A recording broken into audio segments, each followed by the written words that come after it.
When a waitress discovers the customer who just saved her life is the same man who's been watching her for years, she realizes everything she knows about her past is a lie. Her father wasn't a coward who abandoned her. He was a hero who died protecting thousands of children from a trafficking empire. Now the killers who murdered him have found her, and the only person standing between her and certain death is Damien Cross, a ruthless mafia boss with blood on his hands and secrets in his eyes. The war her father started 15 years ago? She's about to finish it. If you're hooked already, hit that like button and drop a comment with your city so I can see how far this story reaches. Now let's dive in. Look, the fluorescent lights of Angelo's diner hummed their familiar tune, casting everything in that washed-out glow that made even the healthiest customers look slightly deceased. Lena Mercer moved between tables with the practiced efficiency of someone who'd been doing this too long, coffee pot in one hand, order pad in the other, smile fixed firmly in place, even though her feet were screaming and her bank account was crying. "More coffee, hun?" she asked the trucker in booth 7, already tilting the pot before he could answer. "You're a lifesaver, sweetheart." He grinned, revealing teeth that had seen better decades. Lena's smile didn't waver, even as she mentally calculated how many more hours until her shift ended. 11:30 at night, which meant another hour and a half of burnt coffee, greasy burgers, and tips that barely covered her bus fare. But rent was due in 4 days. Her mother's medication cost more than Lena made in a week, and the community college tuition payment was looming like a thundercloud on the horizon. This was her life. Predictable. Exhausting. Safe. The bell above the door chimed, and Lena glanced up out of habit.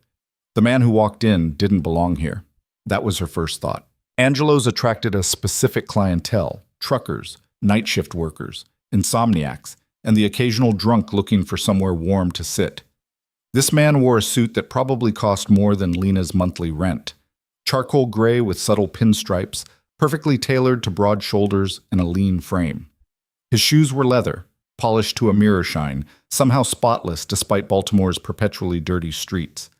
But it was his face that made Lena's breath catch. Severe, angular. The kind of face that looked like it had been carved from granite by someone who believed smiling was a sign of weakness. Dark hair swept back from a high forehead, silver threading through the temples. And his eyes, gray, cold, assessing, swept the diner with the careful attention of a predator checking for threats. Those eyes locked on Lena, and she felt something shift in her chest. Recognition, maybe, except she'd never seen this man before in her life. She was certain of that. She would have remembered. "Sit anywhere," she called out, finding her voice. "I'll be right with you." He chose the booth in the far corner, the one that gave a clear view of both the entrance and the back exit. Lena noted it subconsciously. She'd been waitressing long enough to read customers like books. This one wanted to see who was coming before they saw him. She finished topping off the trucker's coffee, dropped the check at table 3, and made her way to the corner booth. Up close, the man was even more intimidating. Not because he was particularly large, maybe 6'1", lean rather than bulky, but because of the absolute stillness he radiated, like a snake before it strikes. "What can I get you?" Lena asked, pulling out her order pad. "Coffee, black." His voice was deep, roughened by what might have been whiskey or cigarettes, or just the natural timbre of vocal cords that had issued a lot of orders in their time. He didn't look at the menu. "That's it? Kitchen's open for another hour if you want." "Coffee's fine." Lena nodded and turned to go, but his next word stopped her cold. "You look like your father." She spun back around, order pad clenching in her suddenly tight fist. "Excuse me?" The man's expression didn't change. Those gray eyes studied her with an intensity that made her skin prickle. "Adrian Mercer. You have his eyes, his chin, the way you hold yourself when you're tired but won't admit it." Lena's heart was suddenly hammering against her ribs. "I don't know what you're talking about." "Yes, you do." He leaned back in the booth, but somehow the movement made him seem more dangerous, not less, like a tiger settling into a crouch. "You were 4 years old when he left, old enough to remember. Your mother told you he abandoned you, didn't she? That he was a coward who ran away from his responsibilities." "You need to leave." Lena's voice came out steadier than she felt. "Right now." "In a minute." He glanced toward the front windows and Lena followed his gaze. A black SUV had pulled up to the curb, engine still running. Three men sat inside, and even through the tinted windows she could see they were watching the diner. But first, you need to listen very carefully. In about 30 seconds, two men are going to walk through that door. They're not here for coffee. What are you? They're here for you, Lena. Her name on his lips sent ice down her spine. And if you want to live through the next 5 minutes, you're going to do exactly what I tell you. Understood? Lena took a step back, mind racing. This was insane. This man was insane. She should scream, should call for Charlie. The cook doubled as unofficial security on the night shift, should run. But those gray eyes held her frozen, and something in their depths made her believe every word he'd said. "Who are you?" she whispered. "Someone who made your father a promise 15 years ago." He stood, and the movement was liquid, graceful, controlled. "Now, come here." "Why would I—" The bell above the door chimed. Two men walked in, and Lena's instincts, the ones she'd learned to trust during 3 years of late-night shifts in a city that didn't sleep, screamed danger. They were both big, barrel-chested, with the kind of bulk that came from manual labor in prison yards. One had a tattoo creeping up his neck, some kind of serpent design. The other wore a jacket despite the warm October night, and it hung wrong, weighted down by something in the right pocket. Their eyes found Lena immediately. "Now," the gray-eyed man said quietly. Lena didn't think. She moved, closing the distance between them in 3 quick steps. He caught her arm, his grip was firm but not painful, and pulled her into the booth beside him, sliding her against the wall so his body blocked her from view. "Put your head on my shoulder," he murmured. "You're my daughter. We're having a late dinner after I picked you up from your shift. You're tired. I'm concerned. Make it believable." "This is crazy," Lena breathed, but she did as he said, letting her head rest against the expensive fabric of his suit jacket. He smelled like expensive cologne and gun oil, which should have terrified her but somehow didn't. "Steady," he whispered. His arm came around her shoulders, the gesture almost paternal. Almost. "Don't look at them. Don't react." Through her lashes, Lena watched the two men approach the counter. The waitress on register, Shanice, who had 2 kids and a boyfriend in prison, greeted them with her usual professional smile. "Help you, gentlemen?" "Looking for someone." The one with the neck tattoo had an accent, Eastern European maybe. "Girl who works here. Lena Mercer." Lena's breath stopped. "Lena?" "Yeah, she's here somewhere." Shanice glanced around the diner, and Lena could see the exact moment her gaze passed over the corner booth, over what looked like a father comforting his exhausted daughter, and moved on without recognition. Probably in back. "Want me to get her?" "No need." The second man's hand moved to his jacket pocket, and Lena saw the outline of something that definitely wasn't a phone. "We'll wait." The gray-eyed man's arm tightened fractionally around Lena's shoulders. His other hand, resting on the table, moved with deliberate slowness toward his own jacket. "Listen to me very carefully," he said, his voice so low only she could hear. "In 10 seconds, I'm going to create a distraction. When I do, you're going to walk, not run, walk, to the bathroom. There's a window above the second stall. It's small, but you'll fit. Drop into the alley and turn right. 3 blocks down, there's a black Mercedes. License plate ends in 447. Get in and lock the doors." I'm not leaving my... "Your mother isn't home. She's safe. I made sure of that 2 hours ago." His jaw was tight, eyes tracking the 2 men who were now speaking in low voices to Shanice. "But you won't be if you don't move when I tell you to." "Why are they looking for me? I haven't done anything." "Your father did." Those gray eyes finally met hers, and what she saw there made her blood run cold. "And they've spent 15 years trying to find out what he knew. Now they think you have the answers. I don't even know what the questions are." "Doesn't matter to them." He shifted, the movement subtle but significant. "Ready?" "No." He stood abruptly, his coffee cup clattering to the floor with a crash that echoed through the diner. Every head turned, including the 2 men at the counter. "God damn it," the gray-eyed man said loudly, snatching napkins from the dispenser. "Lena, honey, go clean up in the bathroom. I'll handle this." It was the performance of a lifetime. Exasperated father, clumsy moment, nothing to see here. And it worked. The 2 men's attention shifted from the counter to the corner booth, eyes narrowing as they assessed the situation. Lena slid out of the booth on shaking legs, keeping her face down, moving with the tired shuffle of someone who'd been on her feet for 8 hours. She felt the weight of their stares on her back as she crossed the diner, every step an eternity, expecting at any moment to feel a hand grab her shoulder, to hear a voice call her name. She pushed through the bathroom door, and it swung shut behind her with a soft whoosh. For 3 seconds, Lena stood frozen, staring at her own reflection in the mirror. Same face she'd seen every day for 23 years. Brown eyes, her mother's high cheekbones, dark hair pulled back in a practical ponytail. Nothing special, nothing worth killing for. You look like your father. A crash from the main dining room jolted her into action. Lena ran to the second stall, climbed onto the toilet, and pushed at the window. It was stuck, painted shut probably, and for one terrible moment she thought she wouldn't be able to. It gave with a screech of protesting wood. Cool night air rushed in, carrying the smell of garbage and rain. Lena grabbed the window frame and pulled herself up, her waitress uniform catching on the latch, her shoulders barely fitting through the gap. Behind her, she heard shouting, a gunshot, sharp and impossibly loud. Lena threw herself through the window and fell. She landed in a dumpster, 3 feet down, the impact driving the air from her lungs. Trash bags broke her fall and the smell was overwhelming, but she was alive, she was outside, she was... Another gunshot. Lena scrambled out of the dumpster and dropped to the alley floor, her feet hitting pavement with a jar that shot up through her knees. Turn right, he'd said. 3 blocks. Black Mercedes. License plate 447. She ran. The alley was dark, lit only by the yellow glow of a security light 2 buildings down.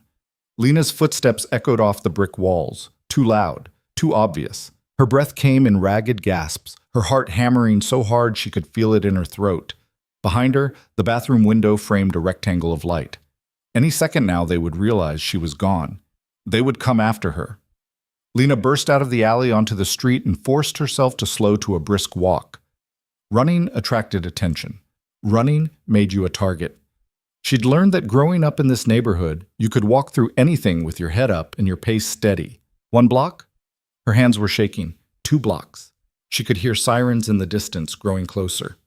3 blocks. The Mercedes sat under a broken streetlight, gleaming black paint, tinted windows, and a license plate that ended in 447. Lena grabbed the door handle and yanked, locked. No, no, no! The locks clicked open. Lena threw herself into the back seat and slammed the door, hitting the lock button with shaking fingers. The interior smelled like leather and the same cologne the gray-eyed man had worn. The seats were soft, expensive, the kind of car Lena had only ever seen from the outside. She pressed herself into the corner, trying to see out the tinted windows. The street was empty. No one had followed her. Maybe she'd made it. Maybe. The driver's door opened and the gray-eyed man slid behind the wheel. He was breathing hard, and when he tilted his head to check the rearview mirror, Lena saw blood on his collar. Are you hurt? The question came out before she could stop it. Not my blood.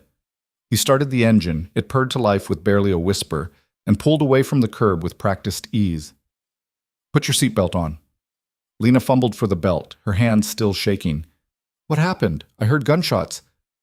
They're not dead, wounded. They'll think twice before coming after you again tonight. He took a corner without using his signal, eyes constantly checking the mirrors. But that won't last long. Who are you? Lena demanded, and this time her voice came out stronger, steadier. The fear was being rapidly replaced by anger. And don't give me that cryptic bullshit about promises to my father. Who are you? For a long moment, he said nothing. Then, my name is Damien Cross, and your father saved my life once, a very long time ago. The name meant nothing to Lena. So what? You're returning the favor? Playing bodyguard to his daughter? Something like that. He took another turn, this one onto the highway. Though bodyguard doesn't quite cover it. Then what does? His eyes met hers in the rearview mirror, and Lena saw something there she couldn't quite name. Grief, maybe. Or guilt. I promised him I'd keep you alive, Damien said quietly. No matter what it cost? No matter how long it took. And I've been keeping that promise for 15 years.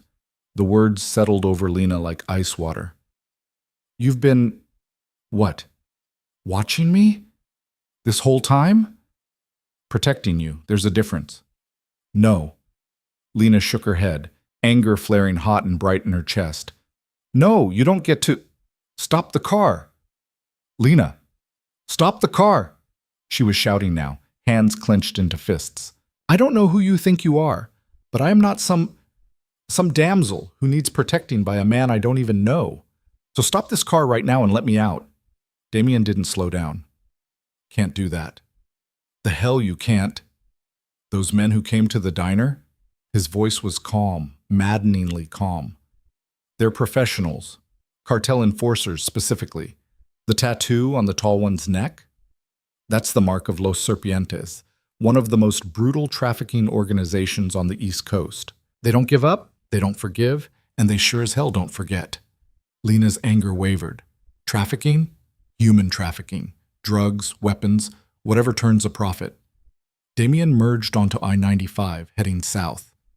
Your father worked for them once upon a time, before he knew what they really were. That's not… My father worked in construction. My mother told me, your mother lied. The words were blunt, brutal. To protect you. Your father was deep in the organization before he realized what he was really moving. When he found out they were trafficking children, he tried to get out, tried to take evidence to the FBI. Lena felt like the car was spinning, even though they were moving in a perfectly straight line. You're lying. I wish I was. Damien's jaw tightened. Adrian Mercer was one of the bravest men I've ever known, and they tortured him for 3 days before they finally killed him. The world tilted. Lena pressed her hand against the window, trying to anchor herself. No, that's not… My mother said he left, that he just walked out one day and never came back. Because that was easier than telling you the truth. Damien's eyes found hers in the mirror again. That your father died trying to save thousands of children. That he gave up everything, his life, his family, his future, to stop monsters from destroying innocent lives. Tears burned behind Lena's eyes. If he was so brave, why didn't he just go to the police? Why get involved with people like that in the first place? Because he was young, broke, desperate to provide for his family. Damien's voice gentled slightly. He made mistakes, Lena, but he died trying to make them right. Then why are they coming for me now, if he's been dead for 15 years? Because they never found what he hid. Damien took the exit for downtown Baltimore, the familiar streets of Lena's neighborhood rising around them. Adrian collected evidence for months before he made his move. Names, dates, shipping routes, financial records, everything the FBI would need to dismantle the entire operation. But he died before he could deliver it, and the evidence disappeared. Lena's hands were shaking again. And they think I know where it is. They think you're the key to finding it. Damien pulled to a stop 3 blocks from Lena's apartment building, killing the engine. Your father was a meticulous man. Everything he did had a purpose. If he hid something that important, he hid it where only the right person could find it. Me. The word came out as a whisper. You. Lena closed her eyes, trying to process everything he'd said. Her father, the man she'd spent 19 years hating for abandoning her, had been a hero, had died protecting children, had left behind evidence that could save lives even now, 15 years later. And somehow, impossibly, she was supposed to find it. I don't know anything, she said finally, opening her eyes. I was 4 years old. I don't remember him hiding anything. I barely remember him at all. Then we'll help you remember. Damien turned in his seat to look at her directly. But first we need to get your mother somewhere safe, because if they couldn't find you at the diner, they'll go to your apartment next. Horror flooded through Lena. Oh my God! Mom! She was already reaching for the door handle when Damien's hand shot out and grabbed her wrist. His grip was steel. Not like that. Not running in blind. His eyes were hard. We go in smart. We go in careful. And we get her out without making a scene. Understood? Lena wanted to argue, wanted to scream, wanted to run to her mother and make sure she was okay. But the professional calm in Damien's voice, the certainty in his eyes, it made her pause. How do we do this? She asked. Something that might have been approval flickered across Damien's face. Just like at the diner. You're my daughter. I'm picking up your mother for a late family dinner. We walk in confident. We don't rush. and we get out clean. And if they're already there? Damien's hand moved to his jacket, and Lena saw the outline of a gun in a shoulder holster. Then we get out messy. The walk to the apartment felt like it took hours, though Lena's watch said it was only 3 minutes. Damien kept pace beside her, his hand resting casually on her elbow. To anyone watching, a father and daughter out for a late-night stroll. But Lena could feel the tension in his touch, could see the way his eyes never stopped moving, cataloging threats and exits and angles of approach. Her building was a converted warehouse in what the real estate agents optimistically called an emerging neighborhood. Translation: cheap rent, questionable plumbing, and neighbors who knew better than to ask questions. Lena had lived here with her mother for 6 years, ever since the medical bills from her mom's accident made their old place unaffordable. The lobby was empty, fluorescent lights flickering overhead. The elevator was broken, again, so they took the stairs to the 3rd floor. Each step echoed in the stairwell, too loud, announcing their presence to anyone who might be listening. Lena's apartment was at the end of the hall, number 3F. The door was closed, no signs of forced entry, and Lena felt some of the tension ease from her shoulders. Maybe they'd made it in time. Maybe... Damien held up a hand, stopping her. He pressed his ear to the door, listening. After a moment, he pulled out his phone and typed something, showed it to Lena. Voices inside. At least 2. Not your mother. Lena's blood went cold. She reached for the door handle, but Damien caught her hand, shaking his head. He typed again. Trust me. Do exactly as I say. He knocked, 3 sharp raps. A pause. Then a male voice from inside. Yeah? Building maintenance, Damien called out, his accent shifting subtly into something working class, rough around the edges. Got reports of a leak from this unit. Need to check the pipes. Silence. Lena held her breath. The door opened a crack, chain still on. A man's face appeared in the gap, young, Hispanic, with cold eyes that assessed them both in a single sweep. No leak here? Yeah, well, I gotta check anyway. Liability thing. Damien shrugged, the picture of a bored maintenance worker at the end of a long shift. Unless you want me to come back with the building manager and the cops? 'Cause I'm betting you're not on the lease. The young man's eyes narrowed. He glanced back into the apartment, then returned his attention to Damien. Make it quick. The chain rattled. The door swung open. Damien moved. It happened so fast, Lena barely saw it. One moment Damien was standing beside her, relaxed and casual. The next he was through the door, his hand locking around the young man's wrist, twisting, and the crack of breaking bone echoed through the hallway. The man opened his mouth to scream, but Damien's other hand was already there, clamping over his mouth and nose, cutting off air and sound simultaneously. Lena. Inside. Now. Lena stumbled through the door. The apartment was exactly as she'd left it that morning. Tiny kitchen to the left, living room straight ahead, her mother's bedroom to the right. Except now there was a second man standing in the middle of the living room, and he was pointing a gun directly at Lena's face. Don't move, he said. His English was good but accented, Colombian maybe. He was older than the first man, stockier, with a scar that ran from his left eye to his jaw. Hands where I can see them. Lena raised her hands slowly. Behind her, she could hear Damien still struggling with the first man, the sound of impact against wall, a choked-off cry. Where's my mother? Lena's voice was steadier than she felt. The scarred man smiled, and it was not a kind expression. Sleeping. We gave her something to help her rest. Very peaceful. Unless you make this difficult, in which case, he didn't finish the sentence. Didn't need to. What do you want? Lena asked. Information. Your father hid something that belongs to our organization. We believe he left clues, maybe in this apartment, maybe in your memories. The gun didn't waver. You're going to help us find it. I don't know what you're talking about. Then you'll die not knowing. He cocked the hammer. Last chance, girl, where? Damien appeared behind him like a ghost. One arm locked around the scarred man's throat, the other grabbed his gun hand, forcing it toward the ceiling. The gun went off, the shot deafening in the small space, plaster raining down from the ceiling. They struggled. The scarred man was strong, trained, and he fought with the desperate strength of someone who knew what losing meant. But Damien was faster, more precise, and he had the advantage of surprise. He twisted, the motion brutal and efficient, and Lena heard the snap of vertebrae. The scarred man dropped like a puppet with cut strings. Damien caught the gun before it hit the floor, checked the chamber, and tucked it into his waistband. He wasn't even breathing hard. "Your mother's room. Go." Lena ran. Her mother's bedroom was at the back of the apartment, the door partially open. Lena burst through and found her mother on the bed, lying on her side, her breathing slow and deep. Unconscious, not dead. Relief flooded through Lena so powerfully her knees almost buckled. "Mom, Mom, wake up!" She shook her mother's shoulder gently, then harder. "Come on, we have to go." Marisol Mercer's eyes fluttered open. For a moment they were unfocused, confused. Then they found Lena's face and sharpened with sudden fear. "Lena, what? Where?" She tried to sit up, swayed, and Lena caught her.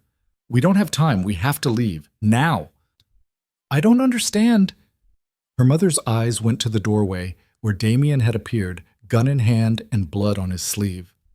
Marisol's face went white. "No! Oh God, no! Not you!" Damien's expression didn't change. "Hello, Marisol." "You promised," Lena's mother said, and her voice was raw with something that sounded like grief. "You promised you'd stay away from her." Circumstances changed. Damien's eyes were cold. "They found her, which means they found you, which means the promise doesn't matter anymore because you're both dead if we don't move. Now." Marisol looked at her daughter, and Lena saw tears welling in her mother's eyes. "Baby, I'm so sorry. I tried to keep you safe. I tried to—" "We can do this later," Damien cut in. "Right now we need to go before their friends realize these two aren't checking in." But Marisol grabbed Lena's hand, gripping it with surprising strength despite the drugs in her system. "You need to know the truth. About your father. About everything." "Mom, Adrian didn't abandon us." Marisol's voice was urgent now, desperate. "He loved you more than anything in this world. He died trying to protect you." The words Damien had said in the car, now confirmed by her mother's lips. Lena felt something crack inside her chest. "Why didn't you tell me?" The question came out as a whisper. "Because I was terrified." Tears spilled down Marisol's cheeks. "Because if you knew the truth, you might try to finish what he started, and I couldn't lose you too." Damien crossed to the window, looked out, and swore under his breath. "We've got company. Black SUV 2 streets over, heading this way." "Can we make it to your car?" Lena asked. "Not the way we came in." Damien was already moving, pulling open Marisol's closet and shoving aside the coats. "Fire escape, through the bedroom window. We'll have maybe 3 minutes before they figure out which direction we went." Lena helped her mother to her feet.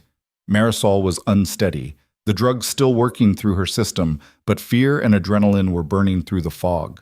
Together they stumbled to the window while Damien wrenched it open and knocked out the screen. "You first," he told Marisol. "Lena will help you down. I'll cover the rear."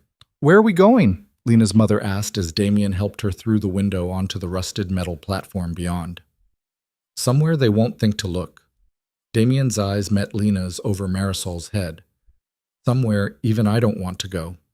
The fire escape rattled under their weight as they descended. 3 floors down, metal groaning in protest, the night air cold against Lena's skin. Below them, the alley was dark, littered with trash bags and broken bottles. Not the safest place to be at midnight, but safer than staying put.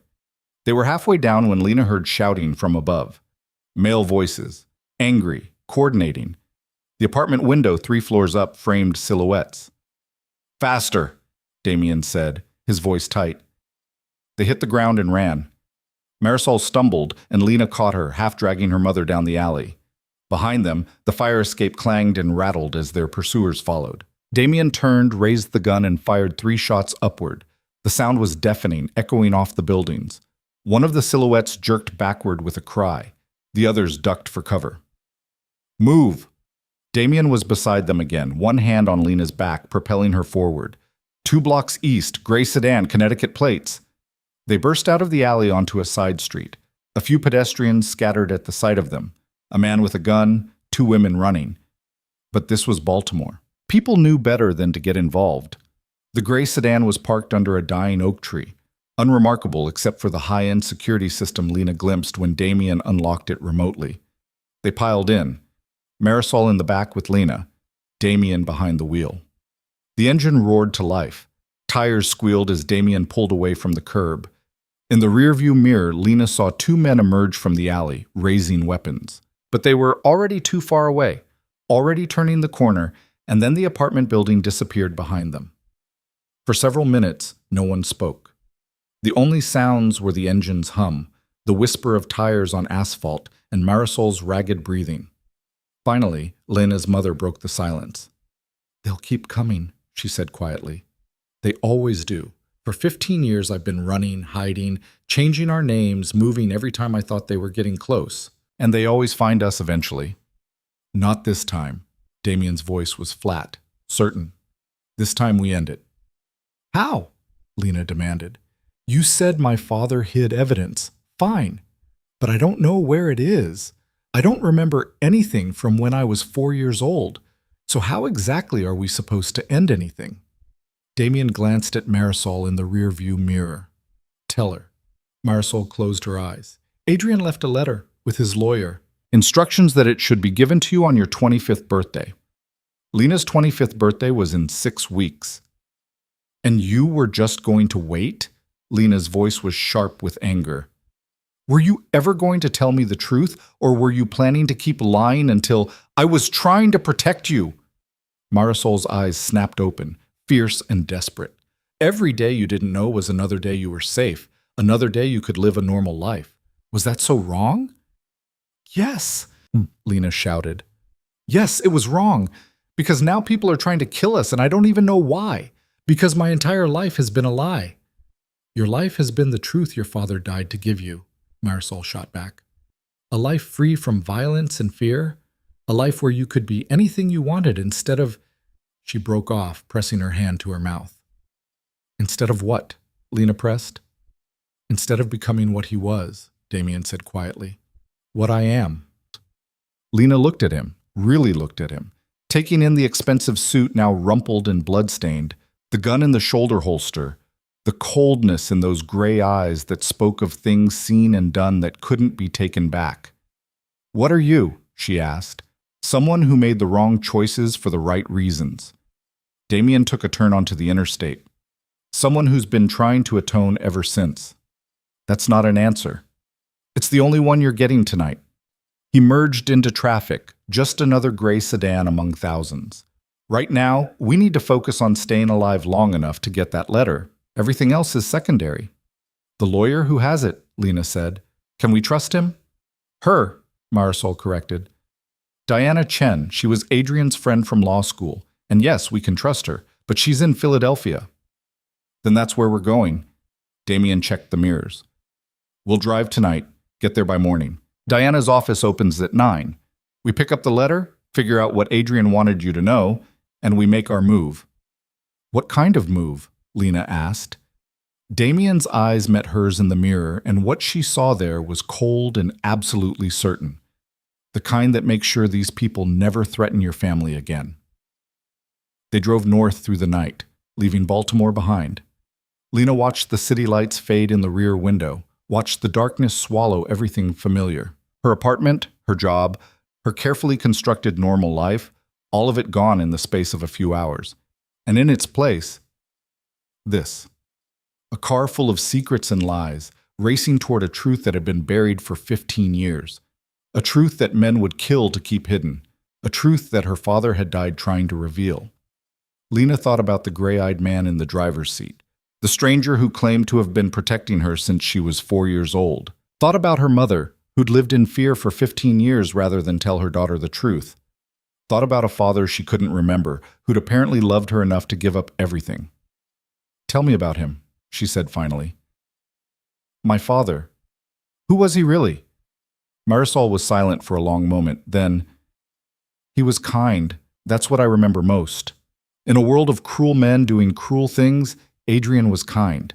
It's what made him different, what made him dangerous to them." "Kindness made him dangerous?" Lena couldn't keep the skepticism out of her voice. "Kindness is the most dangerous thing in the world to people who profit from suffering," Damien said, "because kindness asks questions. Why are we doing this? Who gets hurt? Is there a better way?" And in an organization built on exploitation, those questions are intolerable. So they killed him for it. Lena's throat was tight. They killed him for trying to save lives, Marisol said softly. For putting strangers' children above his own safety. For being brave when being quiet would have been easier. He sounds like a good man. He was. Marisol's hand found Lena's in the darkness.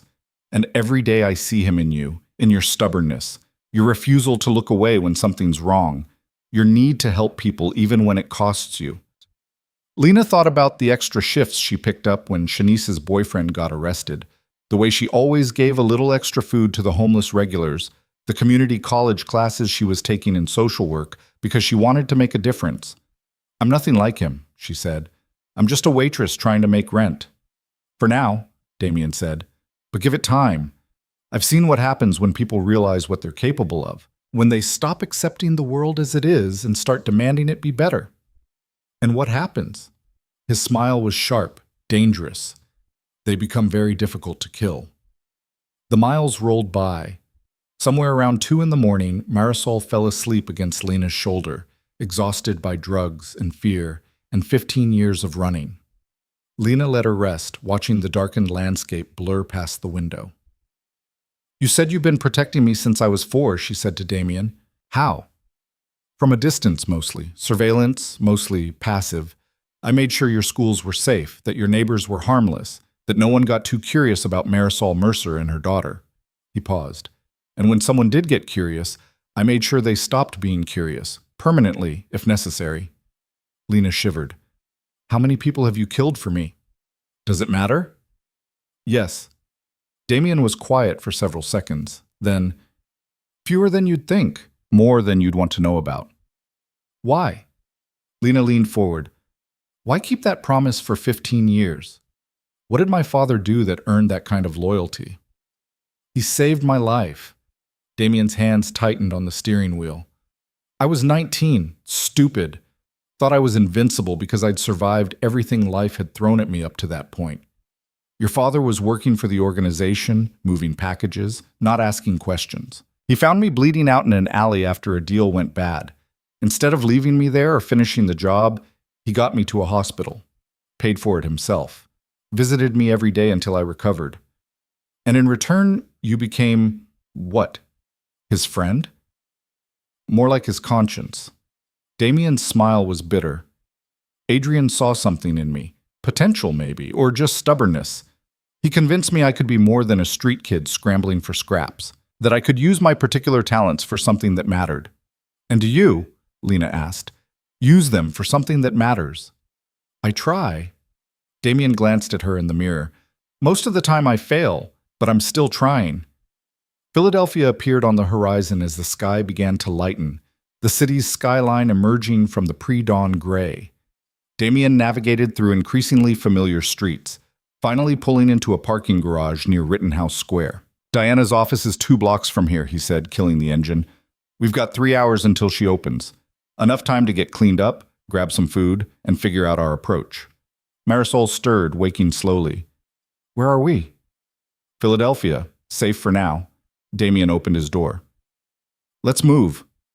They found a diner, a real one, not a chain, the kind with cracked vinyl seats and coffee that could strip paint. The waitress didn't blink at their disheveled appearance, just poured coffee and took their orders with the weary efficiency of someone who'd seen it all and wasn't impressed by any of it. Lena watched her mother push eggs around her plate without eating, watched Damien scan the room constantly, cataloging threats, felt the weight of everything that had happened settling over her like a physical thing. What happens after we get the letter? She asked. We read it. We figure out what Adrian hid and where, and we decide what to do with it. Damien took a sip of his coffee. Ideally, we turn everything over to the FBI and let them handle it. And realistically? Realistically, the organization has people inside the FBI, inside the police, inside every institution that's supposed to protect people like you. His jaw tightened. So we might have to get creative. Creative how? Let's see what the letter says first. At 8:45, they walked to Diana Chen's office building. It was one of those converted brownstones that lawyers loved, all brass nameplates and old money discretion. Diana's practice was on the 2nd floor, Chen and Associates, Family Law. The reception area was small but tasteful, decorated in soothing neutrals with framed diplomas on the walls. Behind the desk sat a young man who looked up with a professional smile. "Good morning. Do you have an appointment?" "We're here to see Diana Chen," Marisol said. "Tell her Marisol Mercer is here about Adrian's estate." The young man's smile faltered slightly. "Just a moment." He picked up the phone, spoke quietly, then looked up. "She'll be right out." The woman who emerged from the inner office was in her mid-50s, with sharp eyes behind designer glasses and silver threading through her black hair. She took one look at Marisol, and her expression shifted from professional courtesy to genuine shock. "Mari? My God, it's been—" She broke off, eyes moving to Lena. "Is this my daughter, Lena?" Marisol's voice was tight. "Diana, we need the letter. Now. I know it's early. I know we're 2 months out from her birthday, but we're out of time." Diana's gaze sharpened. "They found you. Last night." Jesus. Diana looked at her receptionist. "Cancel my 9 o'clock and hold my calls." She gestured to the inner office. "All of you. Inside. Now." Diana's office was lined with law books and family photos. She closed the door behind them, drew the blinds, and turned to face them with her arms crossed. "Tell me everything." Marisol did, her voice steady even as she described waking up drugged in her own apartment, the escape, the drive through the night. Diana listened without interrupting, her expression growing grimmer with each detail. When Marisol finished, Diana turned to her safe, one of those old-fashioned floor models built into the wall, and began working the combination. "Adrian gave me this 15 years ago," she said. "Made me promise I'd keep it safe until Lena's 25th birthday. Made me promise I wouldn't open it, wouldn't read it, wouldn't tell anyone it existed." The safe door swung open. "I've kept that promise for 15 years. I'm breaking it now." She pulled out a manila envelope, yellowed with age, sealed with wax that bore the impression of a ring. Adrian's ring, Lena thought, though she had no memory of what it looked like. Diana held it out to Marisol, who shook her head. "It's for Lena. She should be the one." Lena took the envelope with shaking hands. It was heavier than she expected, the paper thick and expensive. Her father's handwriting on the front, faded but still legible. "For my daughter, when she's ready." "I'll give you privacy," Diana said quietly, moving toward the door. "Stay," Lena said. The word came out more forceful than she intended. "Please, you were his friend. You should hear this too." Diana nodded and settled back behind her desk. Damien positioned himself by the window, eyes on the street below. Marisol sat in the chair beside Lena and reached for her hand. Lena broke the seal and pulled out the letter. The handwriting was careful, precise, the words of a man who knew this might be his last chance to speak to his daughter. "My dearest Lena, if you're reading this, it means I failed. Failed to protect you directly. Failed to be there as you grew up. Failed to be the father I wanted to be. But I hope, I pray, that my failure in those things means I succeeded in the most important thing, keeping you alive. By now your mother has told you the truth. Or Damien has. Or you've figured it out yourself, because I know you, daughter of mine. I know that you inherited your mother's fierce intelligence and my stubborn refusal to accept injustice. I know that you won't rest until you understand why your life became what it did. So let me tell you. I was a coward for most of my life. I saw terrible things, and I told myself they weren't my responsibility. I moved packages, and I didn't ask questions. I took money, and I looked the other way. I told myself I was doing it for you, for your mother, to give you a better life. But the truth is, I did it because it was easier than fighting, easier than risking everything for strangers. Then one day I moved a package I wasn't supposed to look inside. And I looked anyway. Children, Lena, packed in shipping containers like cargo, drugged, terrified, destined for things I still can't bring myself to write down. I knew in that moment that every dollar I'd ever made was soaked in their suffering, that my comfort came at the cost of their agony, that I was as guilty as the men who'd stolen them in the first place. I couldn't live with that. So I decided to die with something better. I spent 6 months collecting evidence, names, dates, routes, financial records. Everything I could find, I was going to take it to the FBI, to the media, to anyone who would listen. I was going to burn it all down, even if I burned with it. But they found out before I could move. And now I'm writing this letter instead of standing beside you. The evidence is hidden, safe, waiting for the right person to find it. That person is you, Lena. I know that's not fair. I know I'm asking you to finish something I should have completed myself. But I also know that you're the only one I trust. The only one who can't be bought or threatened or broken. The key to finding it is in your memories. In the stories I told you when you were small. Remember the dragon and the princess? Remember the treasure that only the pure of heart could find? Remember where I said the treasure was hidden? That wasn't just a story, my darling girl. It was a map. When you find the evidence, you'll have a choice. You can do what I was going to do. Expose everything. Trust the system. Hope that justice prevails. Or you can do something smarter. Something more certain. You can use it to destroy them completely. Not through the law, which they've corrupted. Not through the media, which they control, but through their own greed and paranoia. Turn them against each other. Make them eat their own. Damien will help you. He's a hard man, but a good one. He's kept you safe when I couldn't. Trust him. And know that every day I had with you was worth what I'm about to lose. Every smile, every laugh, every moment of watching you discover the world. You were my treasure, Lena. The only one that ever really mattered. Be brave. Be smart. Be the woman I know you'll become. With all my love, Dad? Lena's hands were shaking so badly the letter rattled. Tears blurred the words, and she blinked them away furiously, reading it again and then again, trying to commit every word to memory. The dragon and the princess, she whispered. I remember that story. He told it to me every night before bed. A dragon guarded a treasure in a tower, and only someone pure of heart could find it. She looked up at her mother. Where was the tower? Marsol's face was wet with tears. Your bedroom. He always said the tower was your bedroom. So the evidence is hidden in my childhood bedroom? Lena shook her head. But we moved. That apartment was sold years ago. If it was there, it's long gone. Unless it wasn't in the room itself, Damien said quietly. He'd moved away from the window and was reading over Lena's shoulder. Adrian was meticulous. He wouldn't hide something that important somewhere it could be accidentally discovered during a move. He'd hide it somewhere permanent. The building, Lena said suddenly. He wouldn't hide it in our apartment. He'd hide it in the building. Where? Marisol asked. Lena closed her eyes, reaching for memories that were 15 years old and faded. The apartment building, 3 stories, red brick. A courtyard in the center with a fountain that never worked. And the basement, she said. There was a storage area in the basement. Each apartment had a locker. Ours was in the far corner, and Dad kept... Her eyes snapped open. His tools. He kept his tools down there. He was always building things, fixing things. A toolbox, Damien said. Innocuous. Something a landlord wouldn't throw away even if the tenant left. Something that could sit in storage for years without anyone thinking twice about it.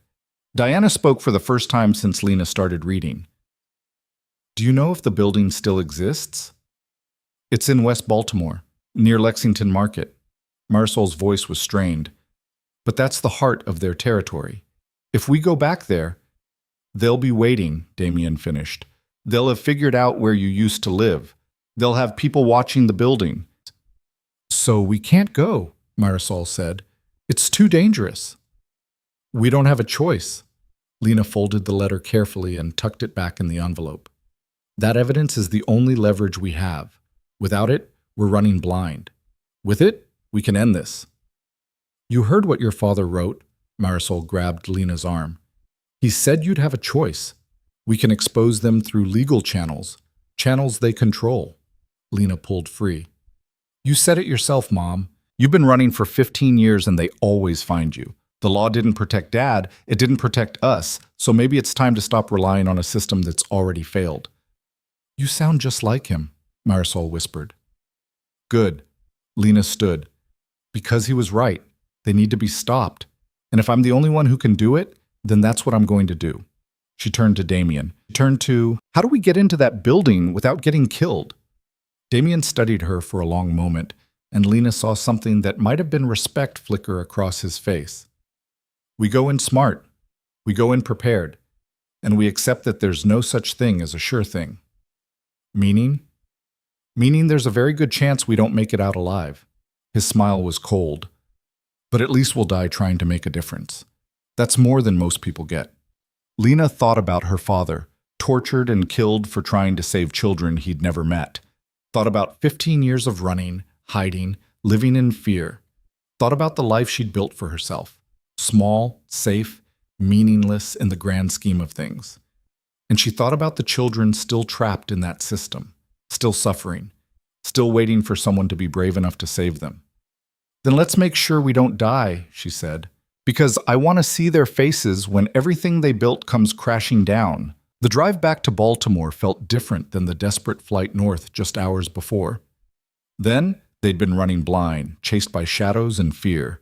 Now they were heading toward the fire with their eyes wide open, carrying a dead man's letter and a plan that was equal parts desperation and determination.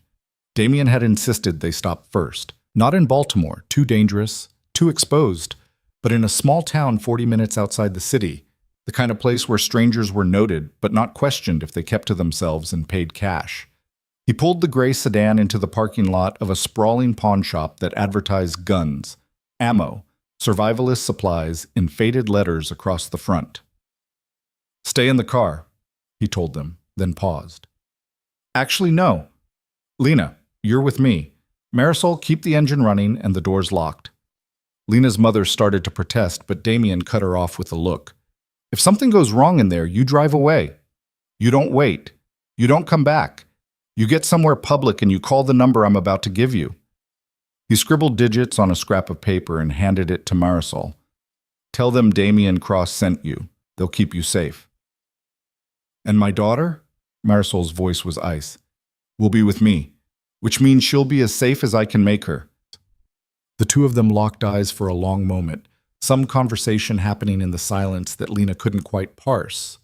Finally, Marisol nodded once, sharp and reluctant. Inside the pawn shop smelled like gun oil and desperation. The merchandise was exactly what you'd expect. Rows of hunting rifles, display cases full of knives and handguns, racks of tactical gear that looked like it had been purchased by people preparing for the end of the world. Behind the counter stood a man who might have been anywhere from 50 to 70, with the kind of weathered face that came from too many years of hard living. He took one look at Damien, and his expression shifted from wary shopkeeper to something approaching respect. "Well, I'll be damned. Damien Cross. Heard you'd gone legitimate. Temporary setback." Damien's voice was dry. "I need supplies, Marcus, the kind you keep in the back room." Marcus's eyes slid to Lena, assessing. "She your daughter?" Something like that. "Uh-huh." Marcus didn't look convinced, but he also didn't press. "What kind of supplies we talking about?" "2 vests, level 3, compact weapons, reliable, nothing flashy, extra magazines, a burner phone, and I need them in 30 minutes. Marcus whistled low. "That's a tall order on short notice." Damien pulled out a money clip and counted off bills with casual precision. 500, 1,000, 1,500. "Will this make the notice shorter?" "Considerably." The money disappeared into Marcus's pocket with practiced speed. "Vests I got. Weapons might take some creativity. You got preferences?" "Whatever won't jam when I need it most." "Fair enough." Marcus looked at Lena again. "She know how to shoot?" "Not yet," Damien said, "but she's about to learn." 20 minutes later, Lena found herself standing in the firing range behind the pawn shop, wearing industrial ear protection and holding a weapon that felt both foreign and terrifying in her hands.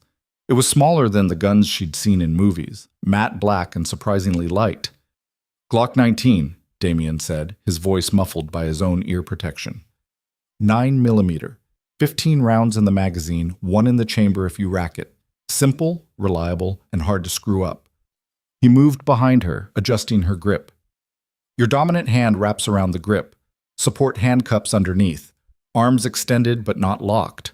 Lean forward slightly. You want to absorb the recoil through your whole body, not just your wrists. "I don't want to shoot anyone," Lena said. "Good. That makes you better than most people who pick up a gun." Damien stepped back. But wanting and being able to are 2 different things. If we go into that building and things go sideways, I need to know you won't freeze. I need to know you'll do what's necessary to survive. Lena stared at the paper target 15 feet away. A simple silhouette, no features, just the outline of a human form. She tried to imagine pointing this weapon at an actual person, pulling the trigger, watching them fall. Her hands started shaking. I can't do this. You can. Damien's voice was closer now, gentle but firm. Your father did. He wasn't a violent man, Lena. He hated guns. But when it came down to protecting what mattered, he learned. Because the alternative was letting bad people win by default. Did he kill anyone? The question came out as a whisper. Yes. No hesitation, no sugarcoating. 2 men who were going to kill me. He didn't want to. It haunted him afterward, but he did it anyway because the math was simple, their lives or mine. And he chose mine. Lena thought about the letter, about her father's words. Be brave. Be smart. She squared her shoulders, adjusted her grip, and focused on the target. Sight alignment, Damien instructed. 3 dots. The 2 on the back of the slide line up with the 1 on the front. When they're level, you're on target. Breathe in. Breathe out. On the exhale, squeeze. Don't pull. The trigger. Smooth and steady.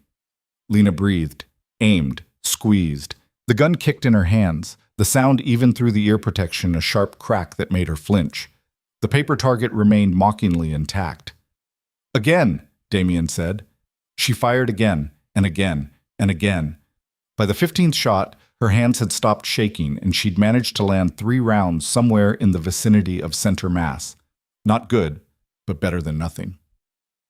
Reload, Damien said, demonstrating how to drop the magazine, slot in a new one, rack the slide. You won't have time to think about it when it matters. Muscle memory is the only thing that'll save you. They practiced for another 20 minutes, loading, unloading, firing, reloading.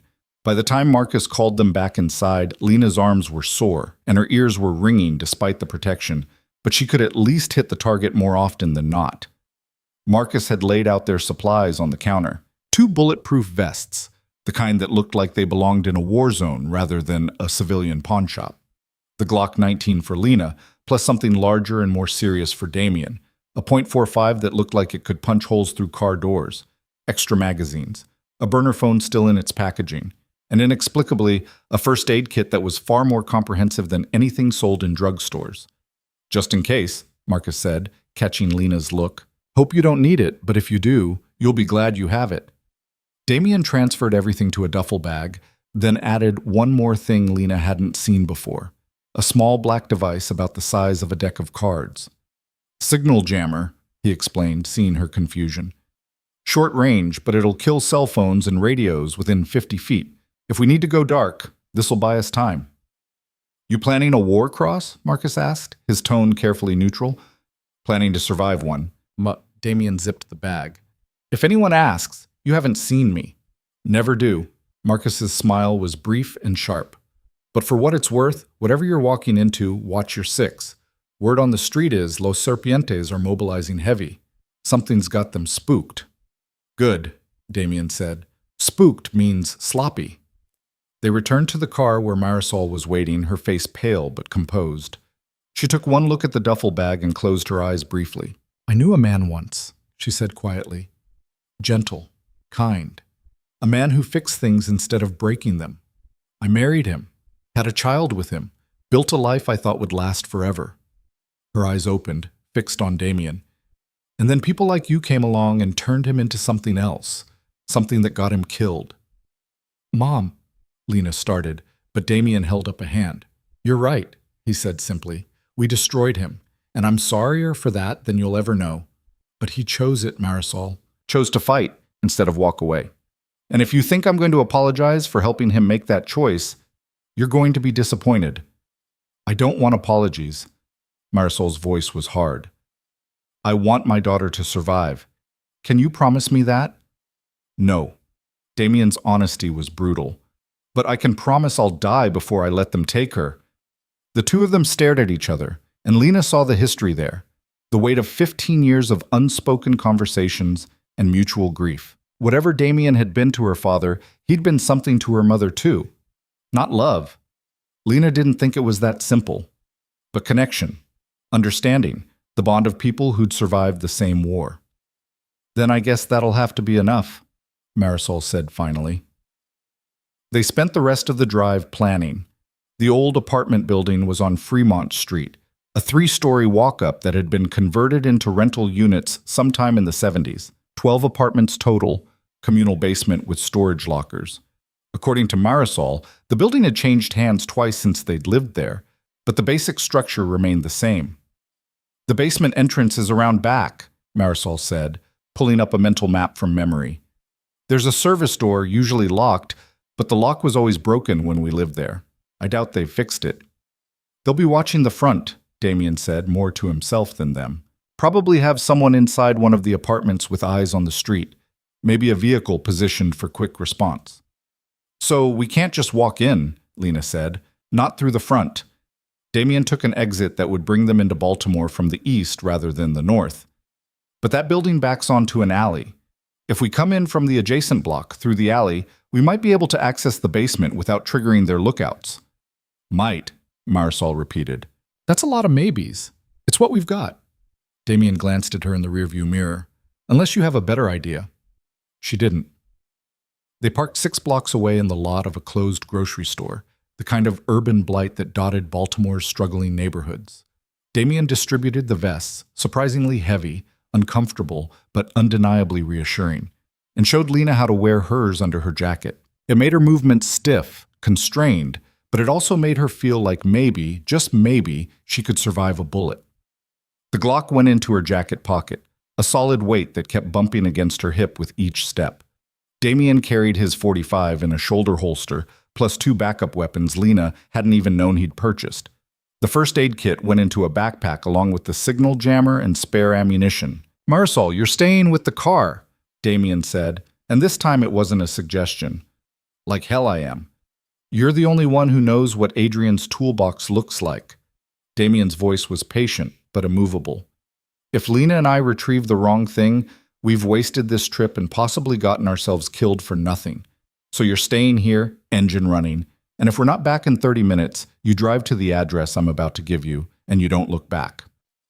He recited an address in Georgetown, made Marisol repeat it twice, then squeezed her shoulder in what might have been reassurance or goodbye. Lena hugged her mother, feeling the older woman's arms lock around her with desperate strength. Come back to me, Marisol whispered against her hair. I didn't keep you alive for 15 years just to lose you now. I'll come back, Lena promised, hoping it was true. The walk to Fremont Street took 12 minutes, keeping to side streets and avoiding main thoroughfares where cameras and witnesses were more likely. The neighborhood was the kind that had seen better days and given up hoping they'd return. Boarded windows, trash in the streets, clusters of young men on corners watching everyone who passed with wary, calculating eyes. Damien moved through it like he belonged there, his posture shifting subtly into something harder, more dangerous. Not threatening exactly, but broadcasting clearly that he was not a target worth the trouble. Lena tried to mirror his confidence and suspected she was failing miserably. Relax your shoulders, he murmured. You look like you're waiting to get mugged. Act like you own the sidewalk and most people will believe you. Easier said than done, but Lena tried. She thought about her father, walking these same streets 15 years ago, carrying secrets that could destroy an empire. If he could do it, so could she. The alley behind Fremont Street was worse than the street itself. Narrow, dark despite the afternoon sun, lined with dumpsters and broken furniture and things Lena didn't want to identify. Damien moved ahead of her, one hand resting casually on his jacket where Lena knew the gun waited. Halfway down the alley, he stopped, held up a fist. Lena froze. A man stepped out from behind a dumpster 20 feet ahead. Young, maybe 19, with the kind of hyper-vigilant energy that came from too much adrenaline and not enough sense. He had a gun tucked into his waistband, not concealed at all, broadcasting his threat for anyone smart enough to read the signs. Wrong alley, the young man said. His English was accented, nervous. Turn around. Go back. Can't do that, Damien said, his voice easy, conversational. Got business at the Fremont building. No business today. Building's closed. Closed. Damien smiled, and it was not a friendly expression. That's interesting. Last I checked, residential buildings don't close. Unless someone's doing something they shouldn't be doing. The young man's hand moved toward his gun, not drawing, not yet, but the threat was clear. I said turn around, old man. How old do I look to you? Damien asked, genuinely curious. What? It's a simple question. How old? The young man blinked, confused by the sudden shift. I don't know. 50? 43, Damien corrected, which means I've been doing this for longer than you've been alive.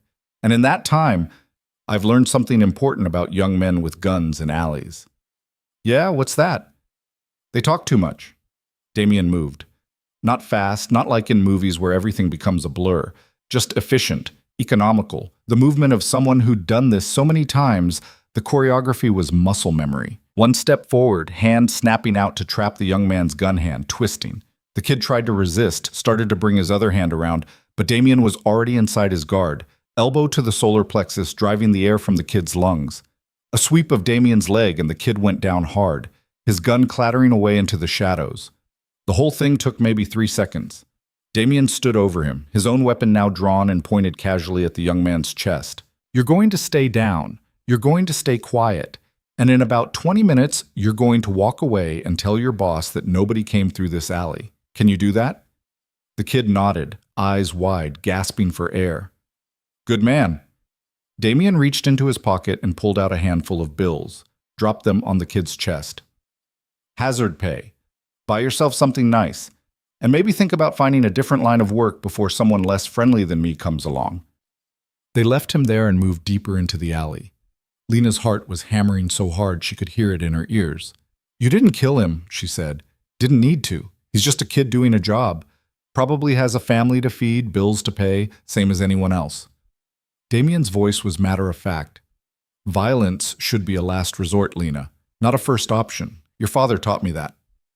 They reached the back of the Fremont building. The service door Marisol had mentioned was right where she'd said it would be. Dented metal painted a depressing shade of institutional green. The lock was, indeed, broken. Damien pushed, and the door swung inward with a rusty squeal that made Lena wince. Inside was darkness and the smell of mildew. Damien pulled out a small flashlight and clicked it on, the beam cutting through shadows to reveal a concrete stairwell leading down. Stay behind me, he whispered. Watch our 6. If you see anything that looks wrong, you tap my shoulder twice. No talking unless absolutely necessary. They descended. The basement was exactly as depressing as Lena had imagined. Low ceiling, exposed pipes, concrete floor stained with things she didn't want to think about. The storage lockers were along the far wall, each one numbered to correspond with an apartment above. Which one? Damien asked, his voice barely audible. Lena tried to remember. She'd been 4 years old. They'd lived in apartment 2B? No, 2D, which meant the locker would be 7, she whispered. The number 7 is on the right side about halfway down. They moved between the rows of chain-link lockers.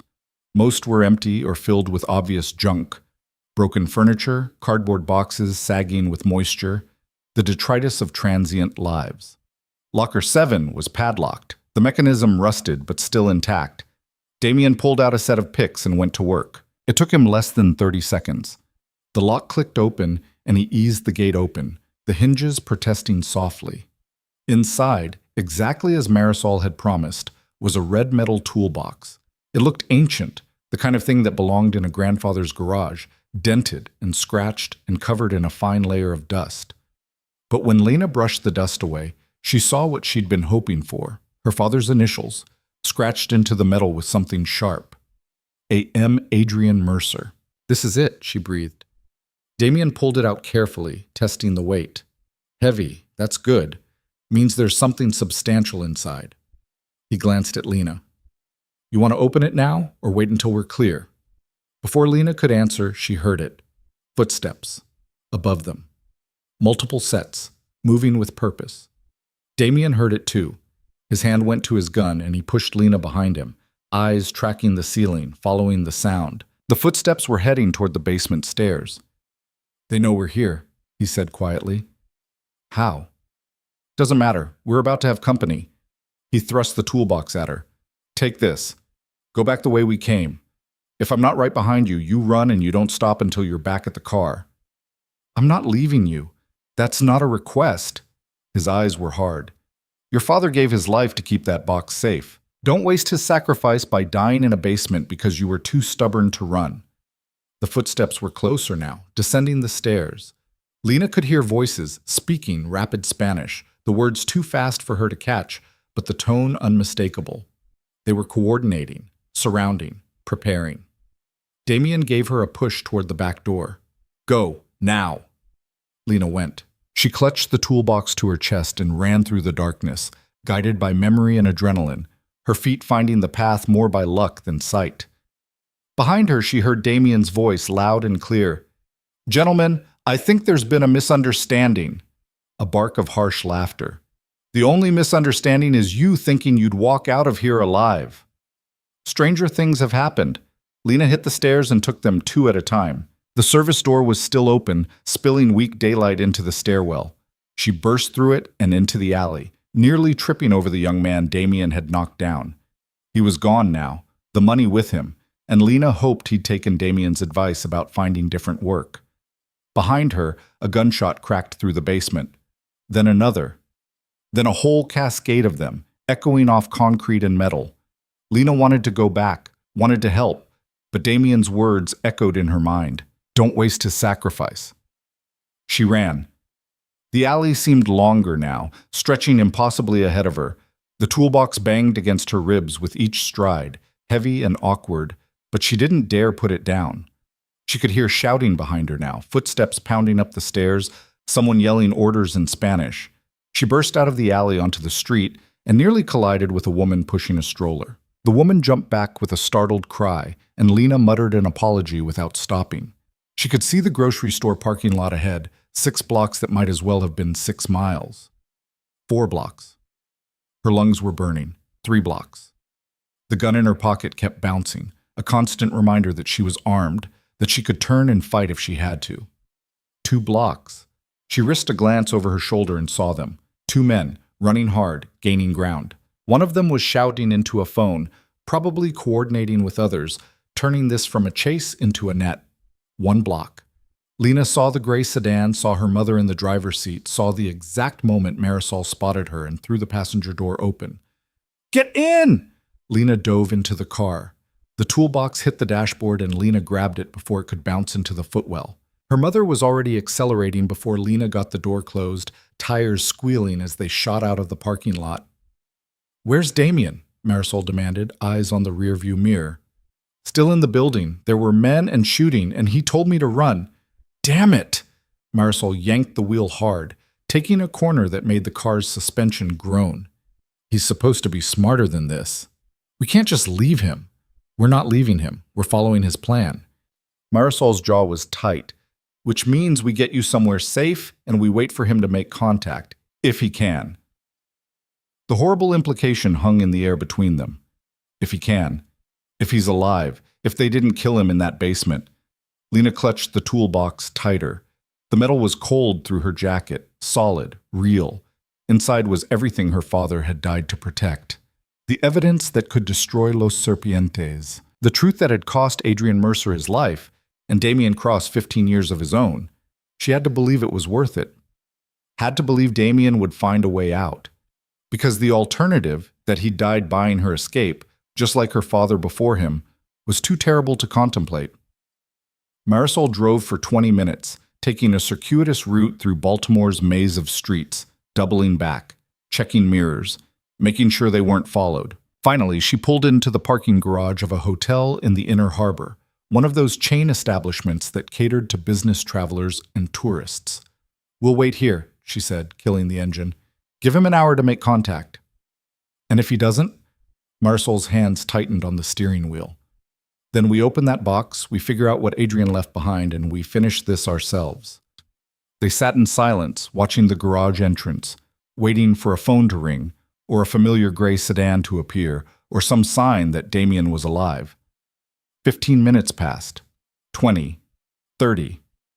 Lena opened the toolbox. Inside was not what she expected. Not files or documents or flash drives full of damning evidence. Instead, there was a single manila folder worn and faded, and beneath it, carefully wrapped in oilcloth, a small wooden box carved with intricate designs. Lena recognized the craftsmanship immediately. Her father had loved woodworking, had made her a jewelry box with similar patterns for her 4th birthday. That's his work, Marisol whispered, reaching out to touch the carved wood. He made that himself. Lena opened the wooden box.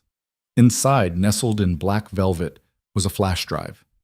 Newer than everything else, probably added shortly before her father's death. And beneath it, a key, old-fashioned, brass, the kind that opened physical locks rather than electronic ones. The manila folder contained a single sheet of paper, her father's handwriting again, shakier this time, written in obvious haste. The drive contains copies. Insurance. The originals are in a safety deposit box at First National Bank, downtown Baltimore, box 2847. This key. You'll need 2 forms of ID and the password, Dragon's Heart. Trust no one, destroy everyone. Alina read it twice, then handed it to her mother. While Marisol absorbed the message, Lena examined the flash drive. No label, no identifying marks, just smooth black plastic that could contain anything from vacation photos to the ammunition for a revolution. "We need a computer," she said. "Hotel Business Center." Marisol was already opening her door. "This place should have one." They took the toolbox, the flash drive, and the gun. Lena wasn't leaving the Glock in the car where anyone could find it, and made their way to the hotel lobby. The business center was exactly what you'd expect. 2 desktop computers, a printer, and all-day coffee that tasted like it had been brewed sometime last week. Lena claimed one of the computers and inserted the flash drive.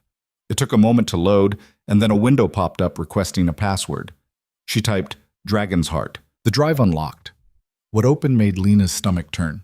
Spreadsheets, hundreds of them, names, dates, ages, dollar amounts, shipping routes, warehouse locations, a meticulous accounting of human misery reduced to rows and columns and profit margins. "Oh my God," Marisol breathed, reading over her shoulder. There were children listed there, some as young as 6. Countries of origin, dates of acquisition, destinations. All of it documented with the casual precision of a legitimate business ledger. And at the bottom of each spreadsheet, a signature, authorization, approval, high-ranking officials, politicians, business leaders. Names Lena recognized from the news, from headlines, from political campaigns. People who presented themselves as pillars of the community while signing off on the sale and exploitation of children. Lena couldn't find words. This is bigger than just Los Serpientes. Your father knew that. Marisol's voice was hollow. That's why they killed him. Not because he threatened the organization, but because he threatened everyone they'd corrupted. Everyone who'd profited from this. Lena scrolled deeper. There were bank account numbers, offshore holdings, money laundering schemes detailed with the same precision as the trafficking records, wire transfers that showed money flowing from the organization upward to legitimate businesses, campaign funds, charitable foundations. It was a map. A complete map of corruption stretching from street-level enforcers all the way to the highest levels of power, and her father had documented all of it. "This is what gets us killed," Lena said quietly. "Isn't it? Not the trafficking records, those are terrible, but they'd just arrest the organization members and be done with it. But this? All these powerful people implicated, they'll do anything to keep this buried. Which is exactly why we can't bury it." Marisol pulled up a chair beside her daughter. "Your father wrote 'Trust no one' for a reason. If we take this to the FBI, it'll disappear. It'll get classified or sealed or destroyed. Too many important people have too much to lose. So what do we do?" Before Marisol could answer, Lena's burner phone, the one Damien had given her from the pawn shop, buzzed. She'd almost forgotten she had it, tucked into her jacket pocket next to the gun. "Unknown number." She answered. "Lena." Damien's voice rough and strained but alive. "Are you safe?" "Yes, we're at a hotel in the Inner Harbor. Are you?" "I'm fine. Took longer than expected to shake them." He paused, and Lena heard traffic in the background, the sound of a city moving around him. "Did you get the box?" "We got it. And Damien, what's inside?" "Don't tell me over the phone." "These burners are supposed to be secure, but I don't trust anything right now." His breathing was labored, like he was walking fast or in pain. "Listen carefully. I'm coming to you, but it's going to take me a while. I had to ditch the car, and I'm on foot until I can secure alternative transportation." "How long?" 2 hours? Maybe 3? Can you stay put that long? Lena looked at the computer screen, at the names and numbers that represented thousands of destroyed lives. We found evidence, a lot of it, more than I think you were expecting. A pause. Then, how bad? Apocalyptic. Jesus. She could hear him thinking, processing. Okay. New plan. Copy everything on that drive, multiple copies, cloud storage, email to yourself, anything you can think of, then delete your tracks and get out of there. Don't stay in one place too long. Where do we go? There's a church. St. Sebastian's in Fells Point. Old stone building. Been there 100 years. Go there. Find Father Michaels. Tell him Damien Cross sent you and you need sanctuary. He'll understand. A priest? Lena couldn't keep the skepticism out of her voice. A friend. One of the few people in this city I'd trust with your life. Damien's voice softened slightly. He's a good man, Lena. Better than me. Better than most. And his church has, let's call them historical accommodations for people who need to disappear for a while. You mean he hides fugitives? I mean, he protects the innocent from the guilty. There's a difference. Another pause, longer this time. I have to go. 2 hours, maybe 3. Stay safe, stay smart. And Lena? Yeah? Your father would be proud of you. The line went dead. Lena stared at the phone for a moment, then turned back to the computer. We need to copy all of this. Everything, and we need to do it fast. They worked in synchronous efficiency. Marisol created an email account using a fake name and a random birth date, while Lena copied the files to a cloud storage service. Then they uploaded everything to 3 different platforms, each one using different credentials, making sure that if one was discovered and shut down, the others would survive. The whole process took 40 minutes. When they were done, Lena pulled the flash drive and held it up to the light. What do we do with this? She asked.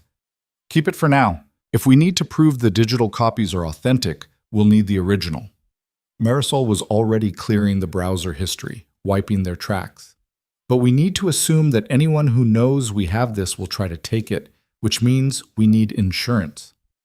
What kind of insurance? Marisol's smile was grim. The kind your father specialized in.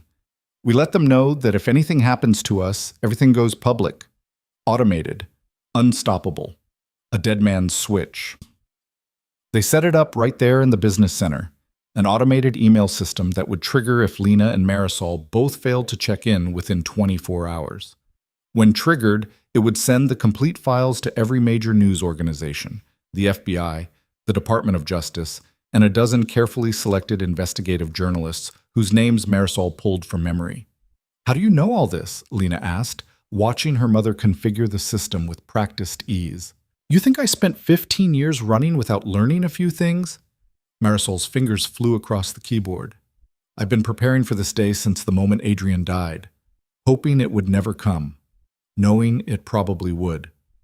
When they were finished, when the dead man's switch was armed and ready, they wiped the computer one final time and left the hotel through a side exit. Lena half expected to find Los Serpientes waiting for them in the parking garage, guns drawn, ready to end this. But there was only their sedan, anonymous and patient, exactly where they'd left it. St. Sebastian's was a 20-minute drive through streets that were starting to fill with evening traffic. The church was exactly as Damien had described. Old stone, Gothic architecture. The kind of building that had witnessed a century of Baltimore's history and stood unmoved through all of it. Inside, the sanctuary was cool and dim, lit by candles and the fading daylight through stained glass. A handful of people sat in the pews, heads bowed in prayer or contemplation. At the front, a man in priest's vestments was adjusting flowers on the altar. He looked up as Lena and Marisol approached, and his expression shifted from serene welcome to sharp assessment in the space of a heartbeat. Can I help you? His voice was soft, carefully neutral. Father Michaels? Lena asked. Damien Cross sent us. He said you could offer sanctuary. The priest's eyes widened fractionally. Then he nodded once, decisively. Follow me. He led them through a door beside the altar, down a corridor that smelled of incense and old wood, and into what appeared to be his private office. Once the door was closed, he turned to face them. How much trouble are you in? He asked bluntly. The kind that ends with either us dead or a lot of very powerful people going to prison, Marisol said. Possibly both. Father Michaels considered this. He was younger than Lena expected, maybe 40, with the kind of face that smiled easily under different circumstances. But right now his expression was all business. Damien called ahead, said you'd be coming, and that I should prepare the safe room. He moved to his bookshelf and pulled out a leather-bound Bible. Behind it, cleverly concealed, was a keypad. This building has a history. During Prohibition, it hid bootleggers. During the Civil Rights Movement, it sheltered activists. And now, it hides people from criminals, Lena finished. It protects the righteous from the wicked, Father Michaels corrected gently. He punched in a code, and part of the bookshelf swung inward, revealing a narrow staircase leading down. Whatever Damien got you involved in, I'm sure you have good reason. He doesn't make requests lightly. He didn't get us involved, Lena said. This started 15 years ago. We're just finishing it. Finishing or surviving? Maybe both. Father Michaels gestured to the stairs. Down there, you'll find a room with a bed, bathroom, and basic supplies. There's no cell reception. The walls are too thick, but there's a landline that connects to my office. Don't leave unless I or Damien come get you personally. And I mean personally, if someone claims to be here on our behalf, don't believe them. They descended into what could only be described as a modern bunker built beneath a 19th century church. The room was spartanly furnished but clean, with supplies that suggested Father Michaels had done this before. Food, water, first aid, even a change of clothes. How long do we wait? Marisol asked. Until Damien arrives or until I receive word otherwise. The priest's expression was kind but firm. I know waiting is hard, but trust the process. Trust that you're safer here than anywhere else in the city right now. He left them there, the bookshelf swinging shut behind him with a soft click. And then it was just Lena and her mother, sitting in a hidden room beneath a church, holding evidence that could topple an empire. Lena pulled out the flash drive and looked at it. Such a small thing, barely larger than her thumb, and yet it contained the power to destroy lives, end careers, dismantle an organization that had operated with impunity for decades. What do you think happens now? She asked her mother. Marisol was quiet for a long moment. Then, I think we find out if your father was right, if one person with the truth really can stand against an army of liars. She reached out and took Lena's hand. And I think we find out what kind of woman you've become. Whether you're the type who backs down when things get dangerous, or the type who stands firm no matter what. I already know what type I am, Lena said quietly. I'm my father's daughter, which means I don't run. Not anymore. Above them, the church bells began to toll, marking the hour. 6 o'clock. Somewhere in the city, Damien was making his way toward them, carrying wounds and secrets and plans Lena couldn't yet imagine. Somewhere else, Los Serpientes was mobilizing, searching, preparing to eliminate the threat that had emerged from their past. And in between, two women waited in the dark, holding the key to everything, ready to light the match that would burn it all down. The hours crawled past with agonizing slowness. Lena and Marisol sat in the bunker beneath St. Sebastian's, listening to the muffled sounds of the city above, distant traffic, the occasional footsteps in the sanctuary, the church bells marking time in 15-minute intervals.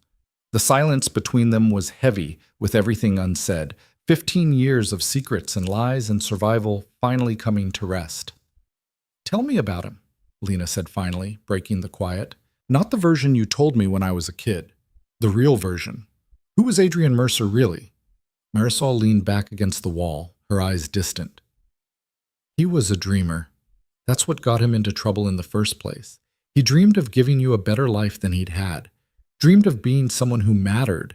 And when someone offered him good money for simple work, just drive packages from point A to point B, no questions asked, he convinced himself it was harmless. But it wasn't. No. Marisol's voice was soft. It never is it? The first compromise leads to the second, and the second to the third, until you wake up one day and realize you've become someone you don't recognize. She paused. But Adrian was also brave. When he finally saw what he'd become part of, he didn't make excuses, didn't rationalize. He just decided to make it right, whatever it cost him. Did he know it would cost his life? I think so. Toward the end, he started writing you letters. One for every birthday from 5 to 25. He'd write them late at night, after you were asleep, and he'd cry while he wrote. Marisol's own tears were falling now, silent and steady. He knew he wasn't going to see you grow up, but he wanted you to know him anyway, wanted you to understand that he loved you more than his own survival. Lena felt her throat tighten. What happened to the letters? I burned them. Marisol's voice cracked. After he died, I burned everything that connected us to him. Changed our names, moved 3 times in 6 months, erased every trace of the life we'd had. I told myself I was protecting you, but the truth is I was trying to protect myself too. From the memories, from the grief, from the guilt of knowing I could have stopped him and didn't. You couldn't have stopped him. Lena reached for her mother's hand. People like that, people who see injustice and can't walk away, they're not looking for permission, they're just looking for courage. He found it. Marisol squeezed her daughter's hand. The question is, have you? Before Lena could answer, the landline phone mounted on the wall rang. The sound was jarring in the enclosed space, sharp and urgent. Lena grabbed it. Yes? It's Father Michael's. His voice was tight. Damien's here, but we have a problem. What kind of problem? The kind that's bleeding and needs immediate medical attention. I'm bringing him down. The bookshelf mechanism clicked and swung open. Father Michael's appeared first, his face grim, supporting Damien, whose left arm was wrapped around the priest's shoulders. Damien's shirt was soaked with blood, his face pale, his breathing labored. Oh my God, Lena breathed, rushing forward to help. What happened? Disagreement with some friends, Damien managed, his attempt at humor falling flat. Turns out they're poor sports. They got him to the bed.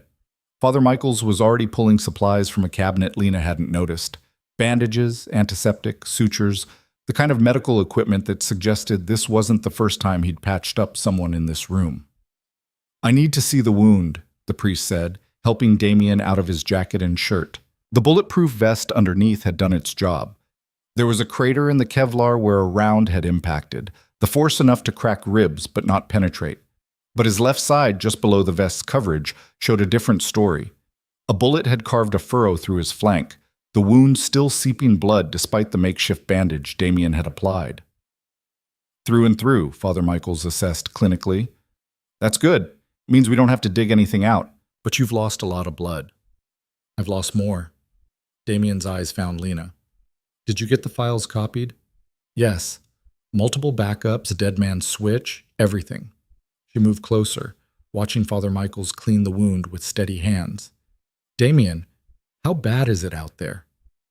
Bad. He winced as the priest began suturing. They've mobilized everyone, not just Los Serpientes. They've called in favors from every organization they're connected to. There are people looking for you who don't even know why, just that there's money on your head and a promise of future considerations. How much money? Marisol asked. $500,000 each. Damien's jaw tightened as another suture went in. That's how scared they are. That's how much they need you dead. Lena felt cold. $1 million total. That kind of money would bring out every desperate criminal, every ambitious enforcer, every person willing to trade someone else's life for their own fortune. Then we can't stay here, she said. We're putting Father Michael's in danger just by being in his church. You're safer here than anywhere else in the city, the priest said, not looking up from his work. These walls are 3 feet thick. The only entrance is through my office, and I'll know if anyone tries to access it. And even if they get past me, this room is designed to withstand a siege. Designed by who? Lena asked. Father Michaels smiled grimly. Let's just say the Catholic Church has a long history of protecting people from persecution. We've gotten very good at it over the centuries. He finished the sutures and began wrapping Damien's torso with clean bandages. You need rest, fluids, and probably a transfusion, but we'll have to make do with what we have. I can bring down food and water, but you're not moving from this bed for at least 6 hours. Don't have 6 hours, Damien muttered. You need to not die of blood loss, Father Michaels interrupted firmly. Whatever plan you're cooking up can wait until you're capable of executing it without passing out halfway through. Damien wanted to argue. Lena could see it in his eyes, but his body made the decision for him. He sagged back against the pillow, his face gray with exhaustion and pain. Father Michaels gathered the bloody supplies and headed for the stairs. I'll be back in an hour with food. Don't open this door for anyone but me, and I mean anyone." He paused at the bookshelf entrance. "May heaven have mercy on your enemies, because I suspect you won't." Then he was gone, the bookshelf clicking shut behind him. Lena pulled a chair close to the bed and sat down. Damien's eyes were closed, his breathing steadier now that the immediate crisis had passed. Marisol busied herself checking the rest of their supplies, giving them a moment of privacy. "You almost died for us today," Lena said quietly. Again. "Wasn't that close?" Damien's eyes opened, finding hers. "I've been closer." "Why do you keep doing this? You've fulfilled your promise to my father 100 times over. You could walk away, disappear. Start over somewhere they'd never find you. Could." Damien shifted slightly, trying to find a comfortable position. "Won't." "That's not an answer." He was quiet for a long moment. Then, "Your father asked me once what I was afraid of. We were sitting in a hospital room, the one where he'd brought me after I got shot the first time, and he asked me what scared me more than anything else in the world." "What did you say?" "I told him I wasn't afraid of anything, that fear was weakness, and I'd left weakness behind years ago." Damien's smile was bitter. He laughed at me, said the only people who claim not to be afraid are either liars or fools. Then he told me what he was afraid of. "What?" "Living a life that didn't matter, dying without having made a difference, spending his time on Earth and having nothing to show for it, except regrets and wasted opportunities." Damien's eyes met hers. He said the only thing worth being afraid of was becoming the kind of person who sees injustice and walks away because it's not their problem. Lena felt something shift in her chest. "And you're afraid of that? Of walking away?" Terrified. The admission was raw, honest. "I've done terrible things, Lena, hurt people who probably didn't deserve it, made choices that keep me awake at night. But the one thing I've never done is walk away from someone who needed help. And I'm not starting now." Before Lena could respond, Marisol spoke from across the room. "We need to talk about what happens next. Hiding in this bunker might keep us alive for a day or a week, but eventually they'll find us, or we'll run out of supplies, or someone will get desperate enough to come after Father Michaels to get to us." "She's right," Damien said, struggling to sit up. Lena moved to help him, propping pillows behind his back. "We need to go on offense. Use what Adrian gave us to destroy them before they destroy us." "How?" Lena asked. "We have the evidence, but you said yourself we can't trust the FBI. Can't trust the police. Can't trust anyone in the system." "Then we don't use the system." Damien's voice was gaining strength, his tactical mind overriding his body's protests. "We use their own fear against them. Make them understand that keeping you alive is the only thing standing between them and complete exposure." The dead man's switch," Marisol said. "We make sure they know about it. Not just know about it, make them believe it's absolutely certain that if anything happens to either of you, every file goes public, every name, every transaction, every dirty secret." Damien's eyes were hard. "We turn you from targets into insurance policies, people they have to keep breathing." Lena considered this. "But how do we communicate that to them? How do we make contact with an organization that wants us dead without getting killed in the process?" "We use an intermediary, someone they trust, someone who can deliver the message and make sure it's taken seriously." Damien paused. "And I know exactly who that someone is." "Who?" Lena asked. "Ricardo Vega." The name came out flat, emotionless. "He's the current head of Los Serpientes. Not the founder, not the worst of them, but the one calling the shots right now. And 15 years ago, he was your father's friend." Marisol's head snapped up. "Ricardo? He was there the night Adrian died. He was part of it." "He was ordered to be part of it," Damien corrected. "There's a difference. Ricardo didn't want Adrian dead. He argued against it. But when the order came from higher up, he didn't have a choice. It was participate or die with him." "And you think he'll help us now?" Lena's voice was sharp with skepticism. "I think he's been waiting 15 years for a chance to make it right. And I think if we approach him correctly, he'll see this as that chance." Damien met Lena's gaze. "Ricardo's not a good man, but he's not the worst man either. And right now, not the worst is all we've got." "How do we reach him?" Marisol asked. "I make a call. Set up a meeting. Neutral ground, public place, somewhere he can't just have us executed without consequences.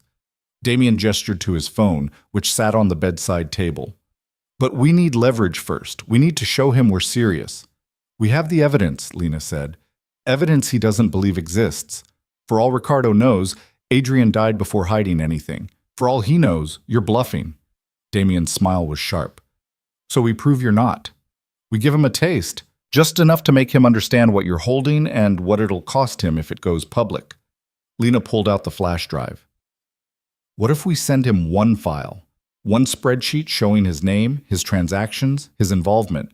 Proof that we have everything and we're willing to use it. That could work, Damien said slowly. But it has to be delivered carefully. Can't just email it. That gives them time to prepare, to move assets, to cover tracks. Has to be immediate, personal, undeniable. How personal are we talking? Marisol asked. Damien's expression was calculating. Ricardo has a daughter, 17 years old, attends private school in Towson, not involved in the organization, completely innocent. He keeps her separate from his work, protected, clean.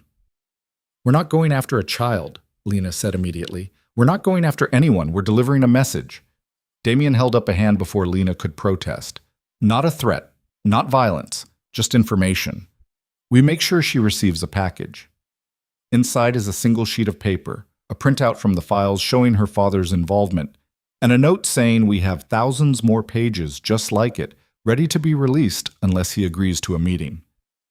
And if he comes to that meeting planning to kill us, Marisol demanded, then we make sure the meeting happens somewhere he can't afford to make a scene. Somewhere with witnesses, cameras, people who would notice if we disappeared. Damien thought for a moment. The Harbor Place Pavilion, middle of the day, hundreds of tourists, security everywhere. He makes a move there. It becomes national news. Lena looked at her mother, saw her own doubt reflected back. This plan had so many ways to go wrong, but it also had something they desperately needed, a path forward that didn't involve running forever. Okay, Lena said finally, we do it, but I deliver the package to his daughter. Absolutely not, Damien said. You're the primary target. You show your face and nothing changes, Lena interrupted.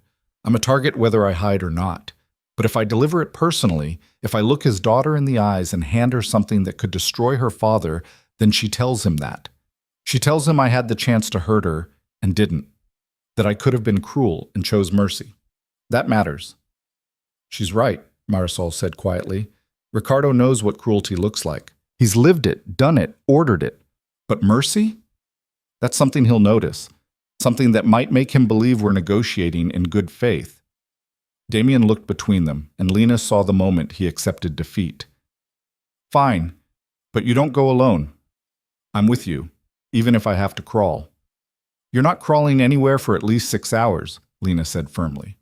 Father Michaels was right. You need rest, and we need you sharp when we meet with Ricardo, not half dead from blood loss. Then we wait until morning, Damien conceded. Hit the school during morning drop-off. Lots of parents, lots of activity. You blend in, hand her the package, and we're gone before anyone realizes what happened. They spent the next hour planning every detail. The package would be simple. A manila envelope containing a single spreadsheet and a handwritten note. The note would be polite, professional, and absolutely clear. We have everything. Meet with us or everyone sees it. Lena would dress like a parent, arrive during the rush of morning traffic, and approach Ricardo's daughter as she walked from the parking lot to the school entrance. Father Michaels returned with food, sandwiches from a nearby deli, bottled water, and coffee that actually tasted like it had been brewed this decade. He also brought news. There are police outside, he said quietly. Not many. 2 patrol cars parked on opposite ends of the block. They're not doing anything, just watching. They're waiting to see if we come out, Damien said. Probably have orders to call it in if they spot us. Let the organization handle the actual apprehension. How corrupt is the Baltimore PD? Lena asked. Corrupt enough that $500,000 would convince some of them to look the other way. Not all. Most cops are good people trying to do a hard job. But the ones Los Serpientes has cultivated? They're true believers or opportunists. Either way, they're not going to help you. Can you get us out of here without being seen? Marisol asked Father Michaels. The priest smiled. The tunnels beneath this church connect to 3 other buildings in a 4-block radius. One of them is an old speakeasy from the 20s that's now a coffee shop. You can exit through their basement and come out 2 streets over. The police watching the church won't see a thing. Tunnels, Lena repeated. This church just keeps getting more interesting. Baltimore has layers, Father Michael said. Most people only see the surface. But underneath? Underneath is where the real history lives, where bootleggers ran liquor and activists ran people to freedom, and priests like me ran anyone who needed running. His expression sobered. Just promise me something. When this is over, when you've done whatever you're planning to do, promise me you'll use that evidence for good, that you won't become what you're fighting against. We promise, Lena said, and meant it. They ate in silence, each lost in their own thoughts. Damien dozed between bites, his body demanding rest even as his mind fought to stay alert. Marisol cleaned and rechecked their weapons with the careful attention of someone who'd learned the hard way that preparation meant survival.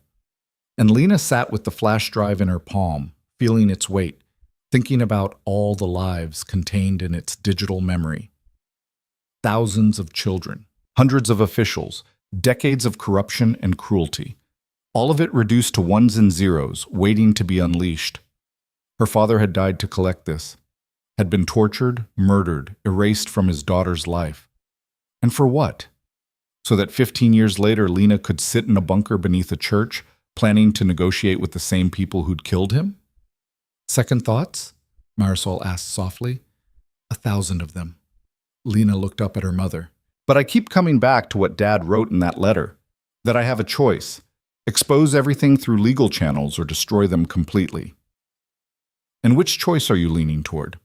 Lena thought about the spreadsheets, the names, the children reduced to profit margins and shipping manifests. She thought about powerful people who'd signed off on atrocities while accepting campaign donations and attending charity galas. People who'd built their empires on the suffering of the innocent.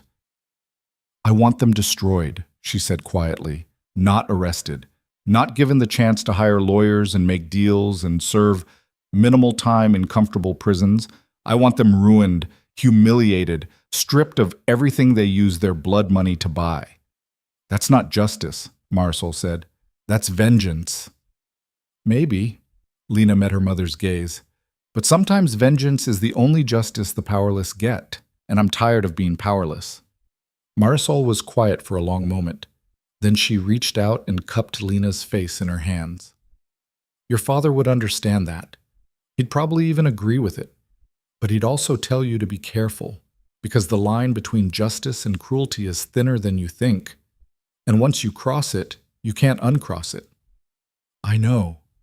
Lena covered her mother's hands with her own. But I also know that doing nothing is its own kind of cruelty. To all the people still trapped in that system, still suffering, still waiting for someone to care enough to stop it. Then we stop it, Marisol said firmly. We meet with Ricardo, we make our demands, and we make sure he understands that we're not bluffing.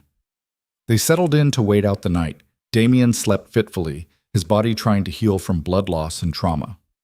Marisol dozed in a chair, one hand resting on the gun in her lap, and Lena sat awake, watching the hours tick by on the clock mounted on the wall, thinking about tomorrow.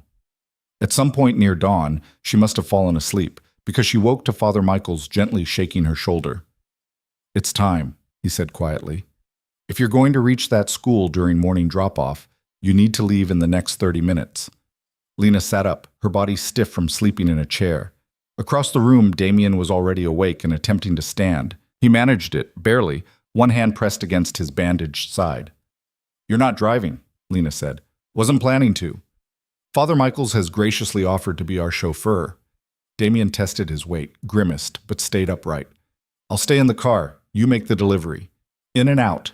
5 minutes maximum. They prepared in silence.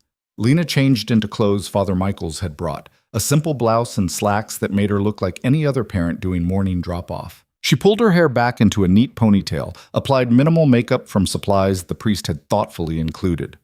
When she looked in the mirror, she saw a young professional woman, unremarkable, forgettable, perfect. The package was ready. Manila envelope, single spreadsheet showing Ricardo Vega's name and involvement, and the handwritten note Lena had composed in careful block letters. Mr. Vega, we have everything your organization has done for the past 20 years. Every transaction, every name, every crime. This is page 1 of 4,000. If you want to see the rest before the FBI does, meet us at Harbor Place, Main Pavilion, 2 p.m. today. Come alone. Come unarmed. Come ready to negotiate. If we don't see you, if anything happens to us, all 4,000 pages go to every news organization in the country within 12 hours. Your daughter is beautiful. Keep her that way by keeping us alive. A friend of Adrian Mercer. It was a threat wrapped in courtesy, a promise of mutually assured destruction delivered with almost conversational politeness. Lena hoped it would be enough. They left through the tunnels Father Michaels had mentioned, following a path that looked like it hadn't been used in years but was surprisingly well maintained. The passage emerged in a basement storage room beneath a coffee shop, and they climbed stairs to exit through a side door into an alley.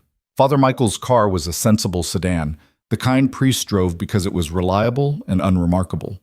Damien eased into the back seat with Marisol, while Lena took the front passenger position.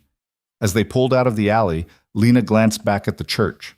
From here, she could see the patrol cars Father Michaels had mentioned, still parked, still watching. But they were watching the wrong exit. The drive to Towson took 20 minutes in morning traffic. The private school was exactly what Lena expected: manicured grounds, brick buildings that screamed old money, BMWs and Mercedes dropping off students who'd probably never worried about rent or medical bills in their lives. Ricardo Vega's daughter was easy to spot. Father Michaels had provided a photo, the priest had connections that extended far beyond his congregation, and the girl matched it perfectly. 17, dark hair, her father's sharp features softened by youth and privilege. She climbed out of a black Escalade driven by what was clearly a bodyguard and started toward the school entrance. "That's her," Lena said. "Circle around. Let me out by the south entrance. I'll intercept her on the walkway." Father Michaels did as instructed. Lena stepped out of the car, the manila envelope tucked under her arm, and walked with the confident stride of someone who belonged there. Just another parent, maybe dropping off something her child forgot.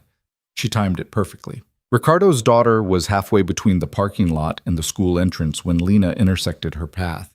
"Excuse me," Lena said, her voice friendly, concerned. "Are you Isabella Vega?" The girl stopped, wary but polite. "Yes?" "This is for you." Lena held out the envelope. "From someone who knew your father a long time ago." Isabella took it automatically, confusion crossing her face. "I don't understand. Who are—" "Just make sure he gets it," Lena interrupted gently. "And tell him that the person who sent it could have hurt you but chose not to. Tell him that matters, that it means something." Before Isabella could respond, before the bodyguard who was now moving toward them could intervene, Lena turned and walked away. Quick but not running, purposeful but not panicked. She made it back to Father Michael's car and slid inside just as the bodyguard reached Isabella. "Drive," Lena said. "Normal speed, nothing suspicious." They pulled out of the parking lot and merged into traffic. Lena watched in the side mirror as the bodyguard snatched the envelope from Isabella, opened it, read the contents. She saw his face change, saw him pull out his phone. "He's calling it in," she said. "Ricardo will know within minutes." "Good," Damien said from the back seat. His voice was strained but determined. "That gives him 6 hours to decide if he's going to meet us or try something stupid." "What if he tries something stupid?" Marisol asked. "Then we release everything and watch his world burn." Damien's smile was cold. "Either way, this ends today." They drove back to the church through surface streets, taking a deliberately circuitous route to make sure they weren't followed. The patrol cars were still outside, the officers inside probably drinking cold coffee and wondering if they were wasting their time. Back in the bunker, they waited. The hours crawled by with excruciating slowness. 1 o'clock came and went. 1:30, 1:45. At precisely 2 o'clock, Lena's burner phone buzzed with a text from an unknown number. "I'm here. Where are you?" Lena showed it to Damien, who nodded. "He came. Alone or with an army, we're about to find out." She typed back, "Main pavilion, food court, table by the windows. We see anything that looks like a threat, we walk, and you never hear from us again." The response was immediate. "Understood." Father Michaels drove them to Harbor Place, dropping them off 2 blocks away. Damien moved stiffly but managed to walk without obvious pain. They'd strapped his torso tightly, and he'd taken enough painkillers to dull the edge without compromising his judgment. The pavilion was crowded with tourists and locals enjoying the unseasonably warm afternoon. Lena spotted Ricardo Vega immediately. He sat at a table by the windows overlooking the harbor, exactly where she'd specified, wearing a suit that probably cost more than 6 months of Lena's wages. He was alone. They approached slowly, Damien's hand resting casually near his gun, Marisol flanking Lena's left side. Ricardo watched them come, his expression carefully neutral. Up close, Lena could see the resemblance to his daughter. The same sharp features, the same dark eyes that missed nothing. He stood as they reached the table. "Marisol, it's been a long time." "Not long enough." Marisol's voice was ice. "No, I don't suppose it is." Ricardo's gaze shifted to Lena. "And you must be Adrian's daughter. You look like him. Same eyes, same stubborn set to your jaw." "You knew my father," Lena said. It wasn't a question. "I did. He was a good man who made bad choices and paid for them." Ricardo gestured to the empty chairs. "Please, sit. Let's talk like civilized people." They sat. For a moment, no one spoke. Then Ricardo pulled the spreadsheet from his jacket pocket and laid it on the table. "This is real," he said flatly. "I checked the account numbers, the dates, the transactions. It's all real." "Yes," Lena said. "How much do you have?" "Everything. 20 years of records. Names, dates, routes, payments. Everyone who's ever been involved with Los Serpientes, from street dealers to senators." Lena met his gaze. "Including you." Ricardo was quiet for a long moment. Then he laughed, short and bitter. "Your father really did it. That crazy bastard actually collected everything and hid it somewhere we'd never think to look." "In his daughter's bedroom," Damien said. "Under your nose the whole time." "Clever." Ricardo's smile was sharp. "So what now? You turn it over to the FBI and watch us all go to prison?" "That's one option," Lena said. "Or we could negotiate." "Negotiate what?" "Your cooperation, your testimony, your complete betrayal of everyone above you in the organization." Lena leaned forward. "You give us everything we need to destroy the people at the top, the ones who order the trafficking, who profit most from the suffering, and we make sure your name stays out of it. You get immunity, protection, a chance to start over." Ricardo studied her with something approaching respect. "And what makes you think I'd betray people I've worked with for 20 years? "Because you have a daughter," Marisol said quietly. "And you know what this organization does to daughters, what it would do to Isabella if she ever became inconvenient or profitable." Something flickered across Ricardo's face. Pain, maybe, or fear. "You're asking me to sign my own death warrant. The moment I turn, I'm a dead man." "You're a dead man anyway," Damien said flatly. "The moment we release those files, everyone in that organization becomes a target. Federal prosecution, civil lawsuits, vigilante justice from victims' families. You think your partners are going to go down quietly? They'll eat each other alive trying to make deals, and you'll be right there in the feeding frenzy. So my choice is cooperate and die or refuse and die." "Your choice is cooperate and have a chance," Lena corrected. "Die a dead man or live as a witness. Die with your daughter hating you for what you were, or live knowing you at least tried to make it right." Ricardo was silent for a long time, staring out at the harbor. Finally, "What would I have to do?" "Give us everything you know. Names we might have missed, locations of facilities, details about the operation's current structure."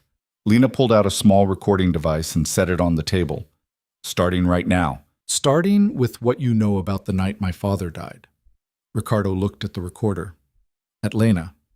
At the future she was offering him, one where he might survive, might protect his daughter, might find some small measure of redemption. "Adrian called me that night," he said quietly, and Lena hit record. "He said he needed to see me, that it was important. When I got there, he told me what he'd found, what he'd collected. He asked me to help him take it to the FBI. "And what did you say?" "I said yes." Ricardo's voice was raw. "I told him I'd go with him, that we'd do it together. But then I made a mistake. I told the wrong person, someone I thought I could trust, and within hours the order came down. Adrian Mercer had to die." "But you didn't kill him," Marisol said. "No, but I watched him die, and I did nothing to stop it. Ricardo's hands were shaking. They tortured him for 3 days, trying to get him to reveal where he'd hidden the evidence. And you know what he did? He smiled. Even when they were breaking his bones, burning his skin, destroying him piece by piece, he smiled. Because he knew they'd never find it, that he'd won. Lena felt tears burning behind her eyes, but refused to let them fall. Who gave the order? Marcus Santos. He was second in command back then. He's dead now, died 5 years ago in a car accident that definitely wasn't an accident. Ricardo met Lena's gaze. But the man who's running things now, the one at the very top, that's Victor Ramirez. He's the one you really want. Tell us about him, Damien said. And Ricardo did. For the next 40 minutes, he told them everything. The organizational structure, the way money flowed from street operations up through layers of laundering until it emerged clean and legitimate businesses. The politicians on the payroll, the law enforcement officials who'd been bought or blackmailed into cooperation. The facilities where they housed trafficking victims before moving them to buyers. It was comprehensive. Damning. Exactly what they needed. When Ricardo finally stopped talking, Lena turned off the recorder and tucked it safely into her jacket. What happens now? Ricardo asked. Now we take everything we have, your testimony, the files, all of it, and we bring it to someone who can actually do something with it. Lena stood. And you go home. You hug your daughter, and you wait for our call. How do I know you'll keep your word? That you won't just release everything and let me burn with the rest? Because, unlike the people you work for, we understand that some people deserve second chances. Lena held his gaze. My father believed that. It's why he tried to help Damien, why he collected this evidence instead of just walking away. He believed people could change. Can you? Ricardo stood slowly. I don't know, but I'd like the chance to find out. They left him there at the table, staring out at the water. As they walked away, Lena felt the weight of the recorder in her pocket. Hours of testimony that could bring down an empire. Combined with the files, they now had everything. Every piece of evidence, every witness they could need. All that remained was deciding what to do with it. Father Michaels was waiting for them 3 blocks from Harbor Place, the sedan idling at a curb that was technically a no-parking zone, but close enough to a fire hydrant that it looked official. They climbed in quickly, Damien moving slower than before, the painkillers wearing off and the reality of his injury reasserting itself. How did it go? The priest asked, pulling into traffic. He talked, Lena said, patting the recorder in her pocket. Everything we needed and more. Then you have what you came for. Father Michael's eyes found hers in the rearview mirror. The question is what you're going to do with it. It was the question Lena had been avoiding since they left Ricardo at that table. They had the evidence. They had testimony. They had leverage that could destroy an empire or rebuild it from the ashes. But leverage only mattered if you knew how to use it. And Lena was suddenly terrifyingly aware that she was a 23-year-old waitress who'd been thrust into a world she barely understood. We need help, she said finally. Professional help. Someone who knows how to navigate this kind of information without getting us killed or letting it disappear into some bureaucratic black hole. I might know someone, Damien said from the back seat. His voice was tight with pain, but his mind was still sharp. Investigative journalist. Real one, not the kind who just rewrites press releases. She spent 20 years exposing corruption and she's still alive, which means she knows how to protect her sources. You trust her? Marisol asked. As much as I trust anyone. Damien shifted, grimacing. Her name is Sarah Chen, works for the Washington Post. She broke that story about the defense contractor kickbacks 3 years ago. Before that, she exposed a human trafficking ring operating out of diplomatic missions. Lena felt something click into place. That's our angle. We don't go to the FBI or the police or any institution they might have compromised. We go to someone whose entire career depends on exposing exactly this kind of corruption. Someone who has the platform to make it impossible to bury. And the resources to verify everything before publication, Father Michaels added. A reputable journalist won't just take your word for it. They'll fact-check, cross-reference, build an airtight case before going public. Which means they'll need time, Marisol said. Days, maybe weeks. Can we stay hidden that long? Damien pulled out his phone with his good hand and started typing. Sarah owes me, not just a favor. She owes me her life. 3 years ago, one of her sources was about to be killed. I intervened. She's never forgotten it. He hit send and looked up. I'm asking her to meet us, tonight. Somewhere public but private enough to talk. They returned to St. Sebastian's through the tunnels, the path becoming familiar now. Back in the bunker, Damien collapsed onto the bed without bothering to hide his exhaustion. Marisol checked his bandages. The bleeding had stopped, but the wound was angry and inflamed. You need antibiotics, she said. This is going to get infected. Father Michaels has connections to a doctor who makes house calls and doesn't ask questions, Damien managed. I'll reach out.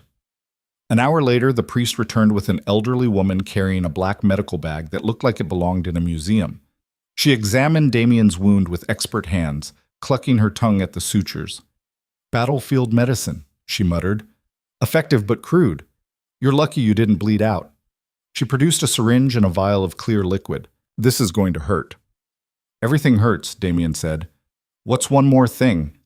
She injected antibiotics directly into the wound site, and Damien's jaw went tight, but he didn't make a sound. The doctor rebandaged him with clean dressings, left a bottle of pills, and accepted cash from Father Michaels without counting it. Keep the wound clean and dry, she instructed. Change the dressing twice daily. If you develop a fever, call me immediately. And for heaven's sake, stop getting shot. I'll do my best, Damien said dryly. After she left, Lena sat beside the bed and pulled out the recorder. We should listen to this, make sure it recorded properly. She hit play and Ricardo's voice filled the small room, tinny through the device's speaker, but clear enough. They listened in silence as he detailed the organization's structure, named names, described operations. Listened as he recounted the night Adrian Mercer died, his voice breaking slightly as he admitted his own cowardice. When it finished, Marisol was crying silently. Lena reached for her mother's hand and found it cold. He suffered, Marisol whispered, for 3 days, and I never knew. I thought it had been quick, that they just killed him and dumped the body. But 3 days? He didn't break, Damien said quietly. That's what matters. They tortured him for 3 days, and he never told them where the evidence was. He protected you and Lena with his last breath. I should have been there. Marisol's voice was raw. I should have fought with him, died with him if necessary. Instead, I hid. I ran. I let him face it alone. You kept his daughter alive, Lena said firmly. You raised me, protected me, gave me a life he wanted me to have. That's not cowardice, Mom. That's the bravest thing you could have done. Marisol squeezed her daughter's hand but said nothing. Damien's phone buzzed. He checked it and nodded. Sarah can meet us at 9 tonight. There's a restaurant in Georgetown, high-end, lots of private booths. She's reserved one in her name. Georgetown's an hour away, Father Michael said, and Los Serpientes has people watching the highways.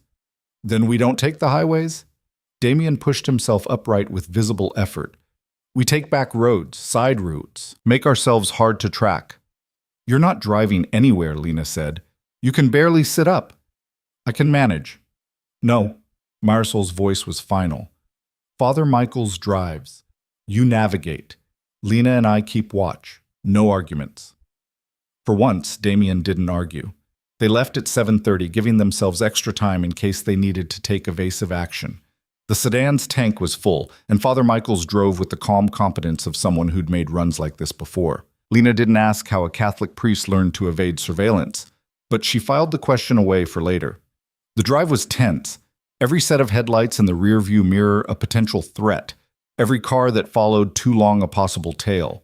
But Father Michaels navigated through small towns and residential neighborhoods with practiced ease, and by the time they reached Georgetown, Lena was reasonably certain they'd arrived undetected. The restaurant was called the Hamilton, tucked into a brick building that oozed old money and discretion.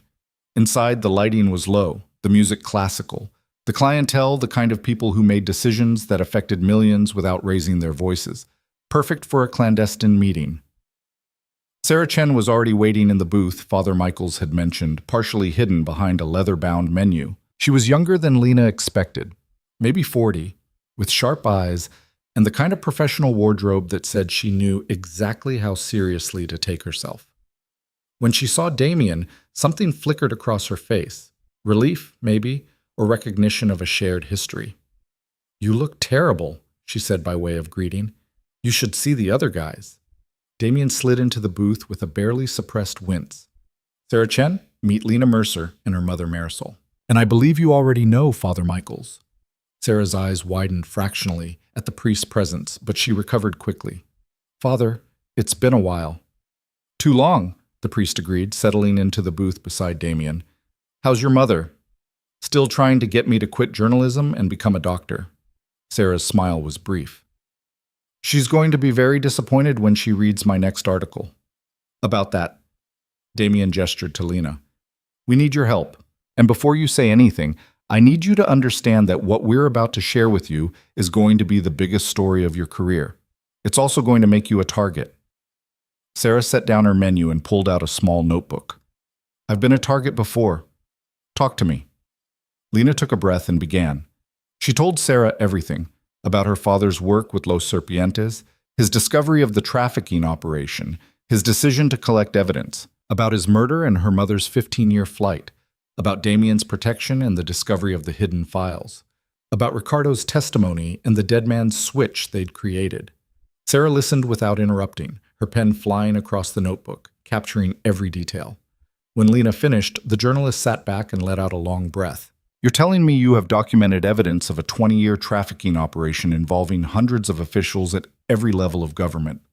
"Yes." "And testimony from a current member of the organization corroborating everything?" "Yes." "And you're willing to give it all to me, exclusively?" Lena hesitated. "With conditions." "Of course there are conditions." Sarah's smile was sharp. "Let's hear them." "First, you protect our identities. No names, no photos, no information that could be used to track us down." Lena's voice was firm. "Second, you verify everything before publication. We're giving you the evidence, but you do the work to confirm it's legitimate. Third, when you publish everything. No holding back sensitive names because they're politically connected or well-funded. Everyone goes down, or no one does." Sarah considered this. "Those are reasonable conditions, but I have some of my own." "Go ahead." "I get complete access to the files. No redactions, no filtered information. If I'm going to stake my reputation on this, I need to see everything." Sarah's eyes were hard. "And I need to interview you, on the record. Your identities can stay protected, but I need your story. The human element. The daughter finishing what her father started. That's what makes this resonate with readers." "No." Marisol's voice was immediate. "Absolutely not. You publish that angle and you paint a target on Lena's back." "The target's already there," Sarah countered. "What I'm offering is the chance to control the narrative, to make sure that when this breaks, the public sees you as the hero, not the villain. Because trust me, Los Serpientes will have their own PR machine working overtime to discredit you. The only defense is to get your story out first and make it so compelling that their denials look like exactly what they are: desperate lies." Lena looked at Damien, who nodded slowly. "She's right. The moment this goes public, they'll come after your credibility. Better to establish it beforehand." "Fine," Lena said. "You can interview me, but not until after you've verified the files. I want to know you believe us before I put my face to this story." "Fair enough." Sarah pulled out her phone. "Send me everything. I'll start the verification process tonight. I have sources in the FBI, Justice Department, State Department. If these files are legitimate, I'll know within 48 hours." Lena pulled out the flash drive and slid it across the table. "Everything's on here. Plus we have this." She produced the recorder and played a portion of Ricardo's testimony. Sarah listened with the focused intensity of someone who'd built a career on separating truth from fiction. When the recording ended, she rewound and listened again, this time making notes. "I'll need to authenticate his voice. Make sure this isn't fabricated or coerced." She looked up. "Can you arrange for me to speak with him directly?" "No." Damien's voice was flat. "Ricardo's cooperation is contingent on his identity being protected. The moment you contact him directly, you risk exposing him." "Then how do I verify his testimony?" "Cross-reference it against the files," Lena said. Everything he told us should match the documentation my father collected. If it does, that's your verification. Sarah nodded slowly. Okay, I can work with that. She pocketed the flash drive and recorder. Where can I reach you when I have questions? Damien recited a number. Burner phone. We'll be checking it every few hours. When you're ready to publish, you call us first. Give us a 12-hour head start to get somewhere safe. Understood. Sarah closed her notebook. One more thing. When this breaks, there's going to be a firestorm. Federal investigations, arrests, trials. You'll be subpoenaed, asked to testify, possibly placed in witness protection. Are you prepared for that? We're prepared to do whatever it takes to make sure those children are freed and the people responsible face justice, Lena said, even if it means spending the rest of our lives looking over our shoulders. Something in Sarah's expression softened. Your father would be proud. I never met him, but based on what you've told me, he was a man who understood that some things are worth dying for. You're proving that some things are worth living for, too. They left the Hamiltons separately, staggered departures to avoid drawing attention. Sarah went first, the flash drive and recorder secured in her bag. Father Michaels went next, circling the block to bring the car around. Damien, Lena, and Marisol waited 5 minutes before following. The drive back to Baltimore was quieter than the drive out. They'd done it, handed over the evidence, set in motion a chain of events that couldn't be stopped. There was relief in that, but also terror. Because once Sarah published her story, there would be no going back, no hiding, no pretending they were just ordinary people caught up in extraordinary circumstances. What do we do now? Lena asked as Georgetown disappeared behind them. We wait, Damien said, and we prepare for war. The war came faster than expected. They'd been back at St. Sebastian's for less than 3 hours when Father Michael's phone rang. He answered it in his office, his voice too low for them to hear from the bunker below. But when he came down the stairs, his face was grave. There's been an incident, he said carefully. Ricardo Vega was found dead in his home 2 hours ago, single gunshot to the head. Police are calling it a suicide. Lena's blood went cold. It wasn't suicide. No, Father Michaels agreed. It wasn't. Someone found out he talked, and they made an example of him. His daughter, Marisol said urgently. Isabella, is she safe? She was at a friend's house when it happened. She's being held by police right now for questioning. The priest's expression was pained. But Lena, there's more. The police found something in Ricardo's pocket, a note. It had your name on it. The implications hit like a physical blow. They're setting me up, making it look like I was involved in his death. Or they're sending a message to Sarah, Damien said grimly. Showing her what happens to people who cooperate with you, making her think twice about publishing. We need to call her. Lena was already reaching for the burner phone. Warn her. She knows. Father Michaels pulled out his own phone and showed them a news alert. She published 30 minutes ago. Not the full story. She didn't have time to verify everything, but she published enough. The headline, the basic allegations, a promise of more to come. It's already spreading. Lena grabbed the phone and read the article on the screen. It was brief, maybe 500 words, but devastating in its implications. Anonymous sources have provided this reporter with evidence of a massive human trafficking and corruption network operating along the East Coast. The evidence includes financial records, shipping manifests, and testimony from individuals within the organization. Full details will be published within 72 hours pending verification. But what can be confirmed now is this. Children as young as 6 have been bought and sold. Officials at the highest levels of government have been complicit, and the conspiracy to hide these crimes extends into law enforcement agencies tasked with preventing them. She's protecting you, Damien said, reading over Lena's shoulder. Not naming you directly, not giving them anything they can use to track you down before the full story breaks. But they'll know it was us. Marisol's face was pale. Ricardo's death, the timing of the article, they'll put it together. Let them. Lena's voice was harder than she'd ever heard it. Let them know we're the ones bringing them down, because there's nothing they can do to stop it now. Sarah has the evidence. Other journalists will pick up the story. The FBI will have to investigate just to save face. It's over. It's not over until they're in handcuffs, Damien said. And in the meantime, they're going to be desperate, dangerous. They'll go after anyone they think might be connected to this. As if to punctuate his words, an explosion rocked the church above them.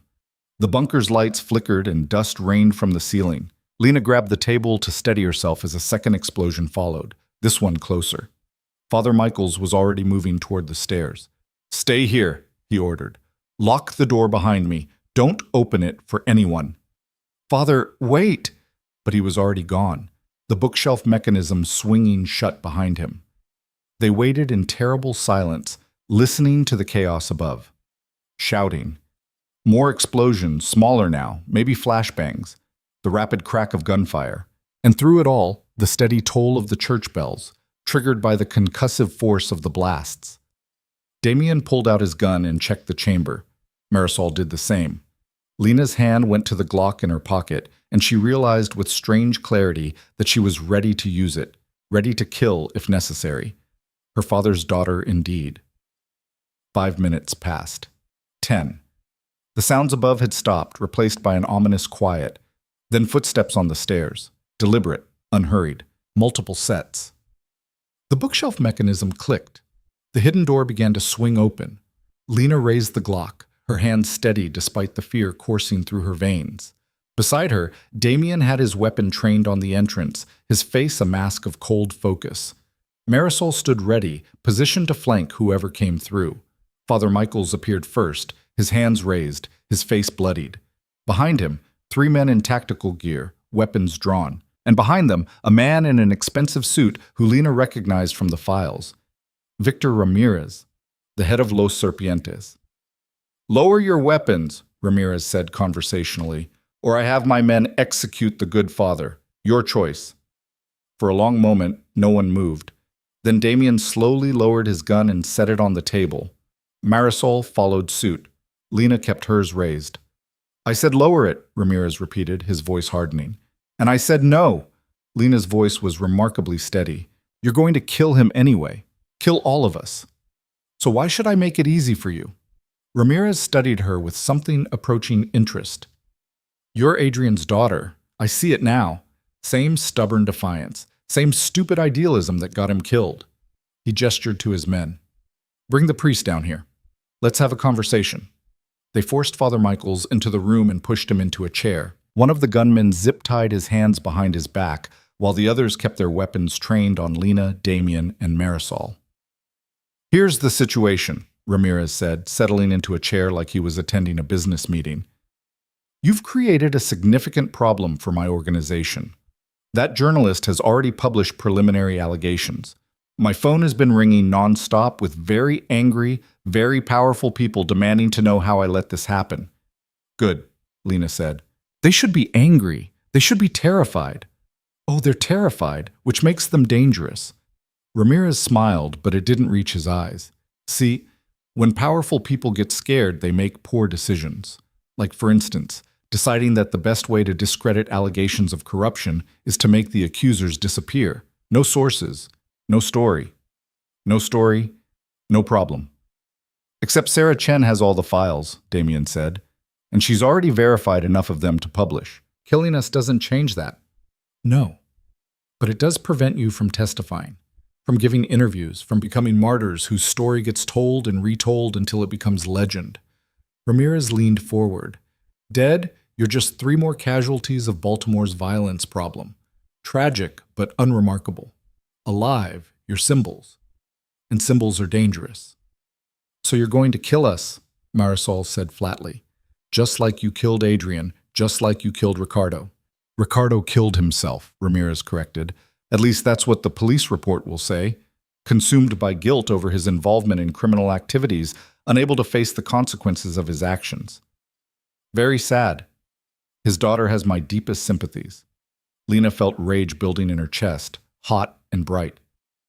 "You murdered him because he told the truth, because he tried to make things right."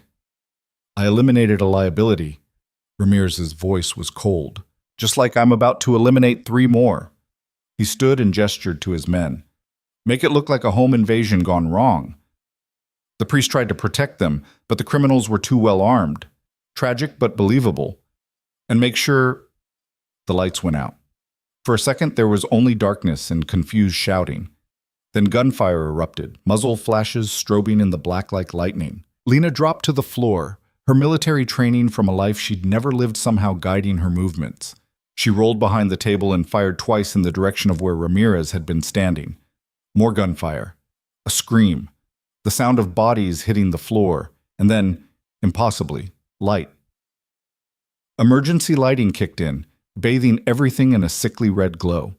Two of Ramirez's men were down, bleeding from wounds Lena couldn't see clearly in the red light. The third was struggling with someone, Damien, moving despite his injury, fighting with desperate efficiency.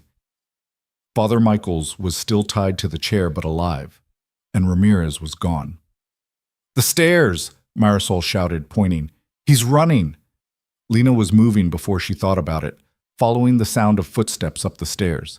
She emerged into Father Michael's office to find it wrecked.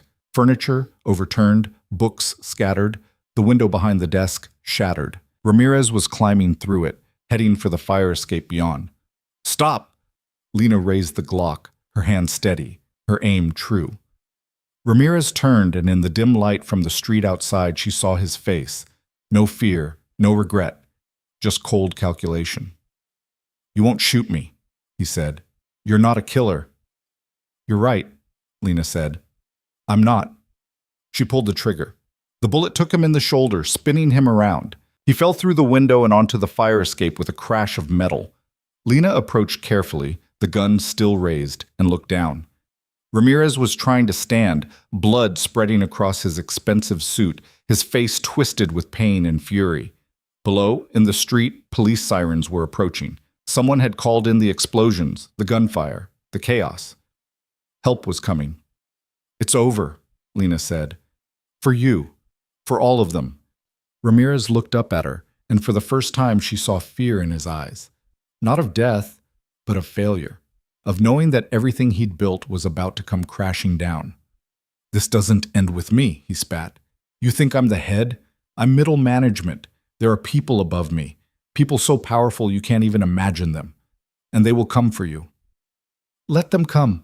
Lena's voice was steel. "We'll be ready."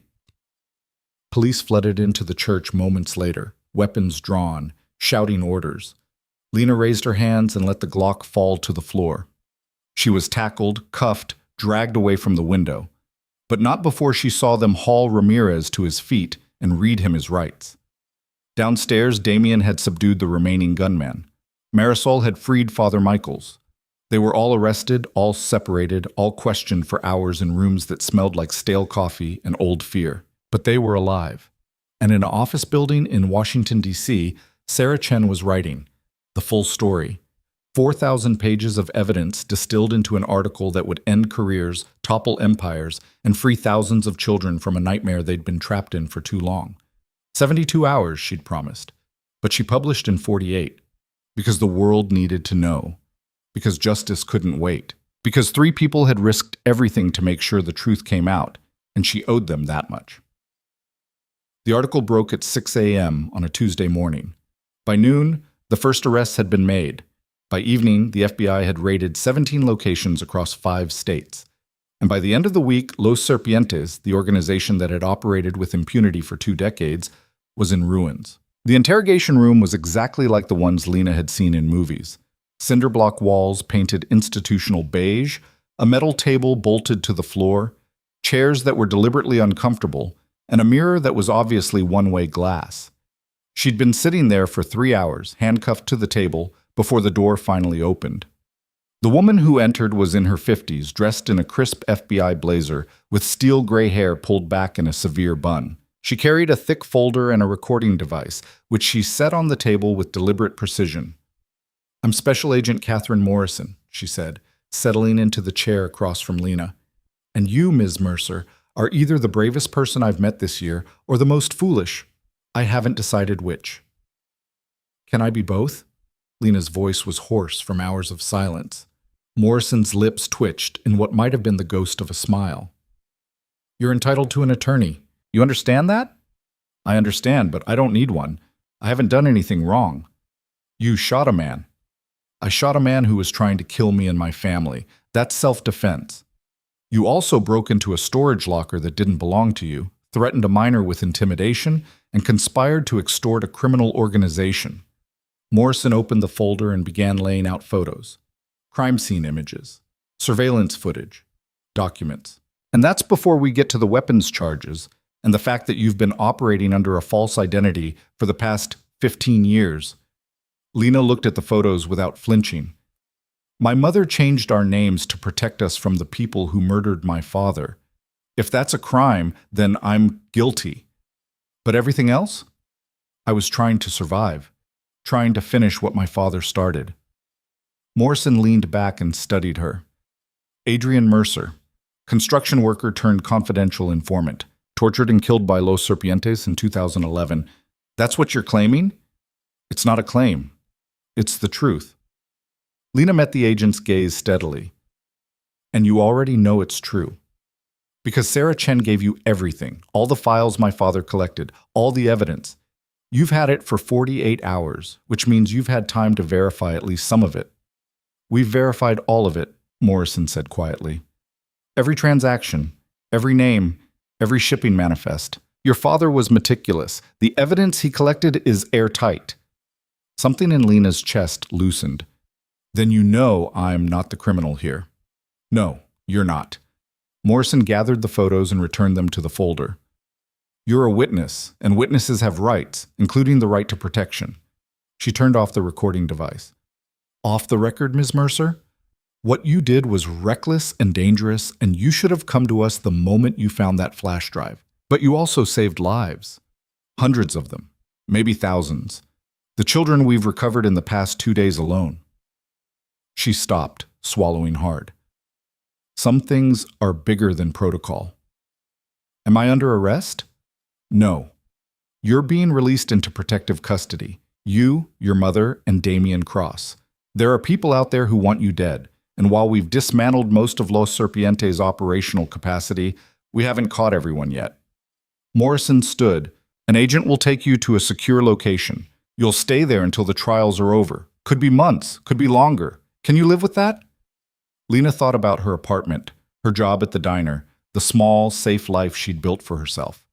All of it was gone now, burned away in the fire her father had started 15 years ago.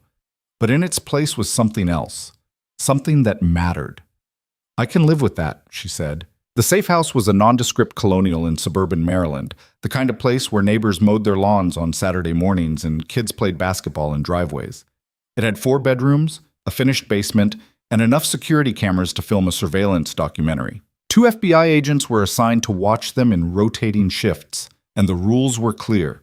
No leaving without authorization, no contact with anyone outside the approved list, no deviation from the protocol that kept them alive.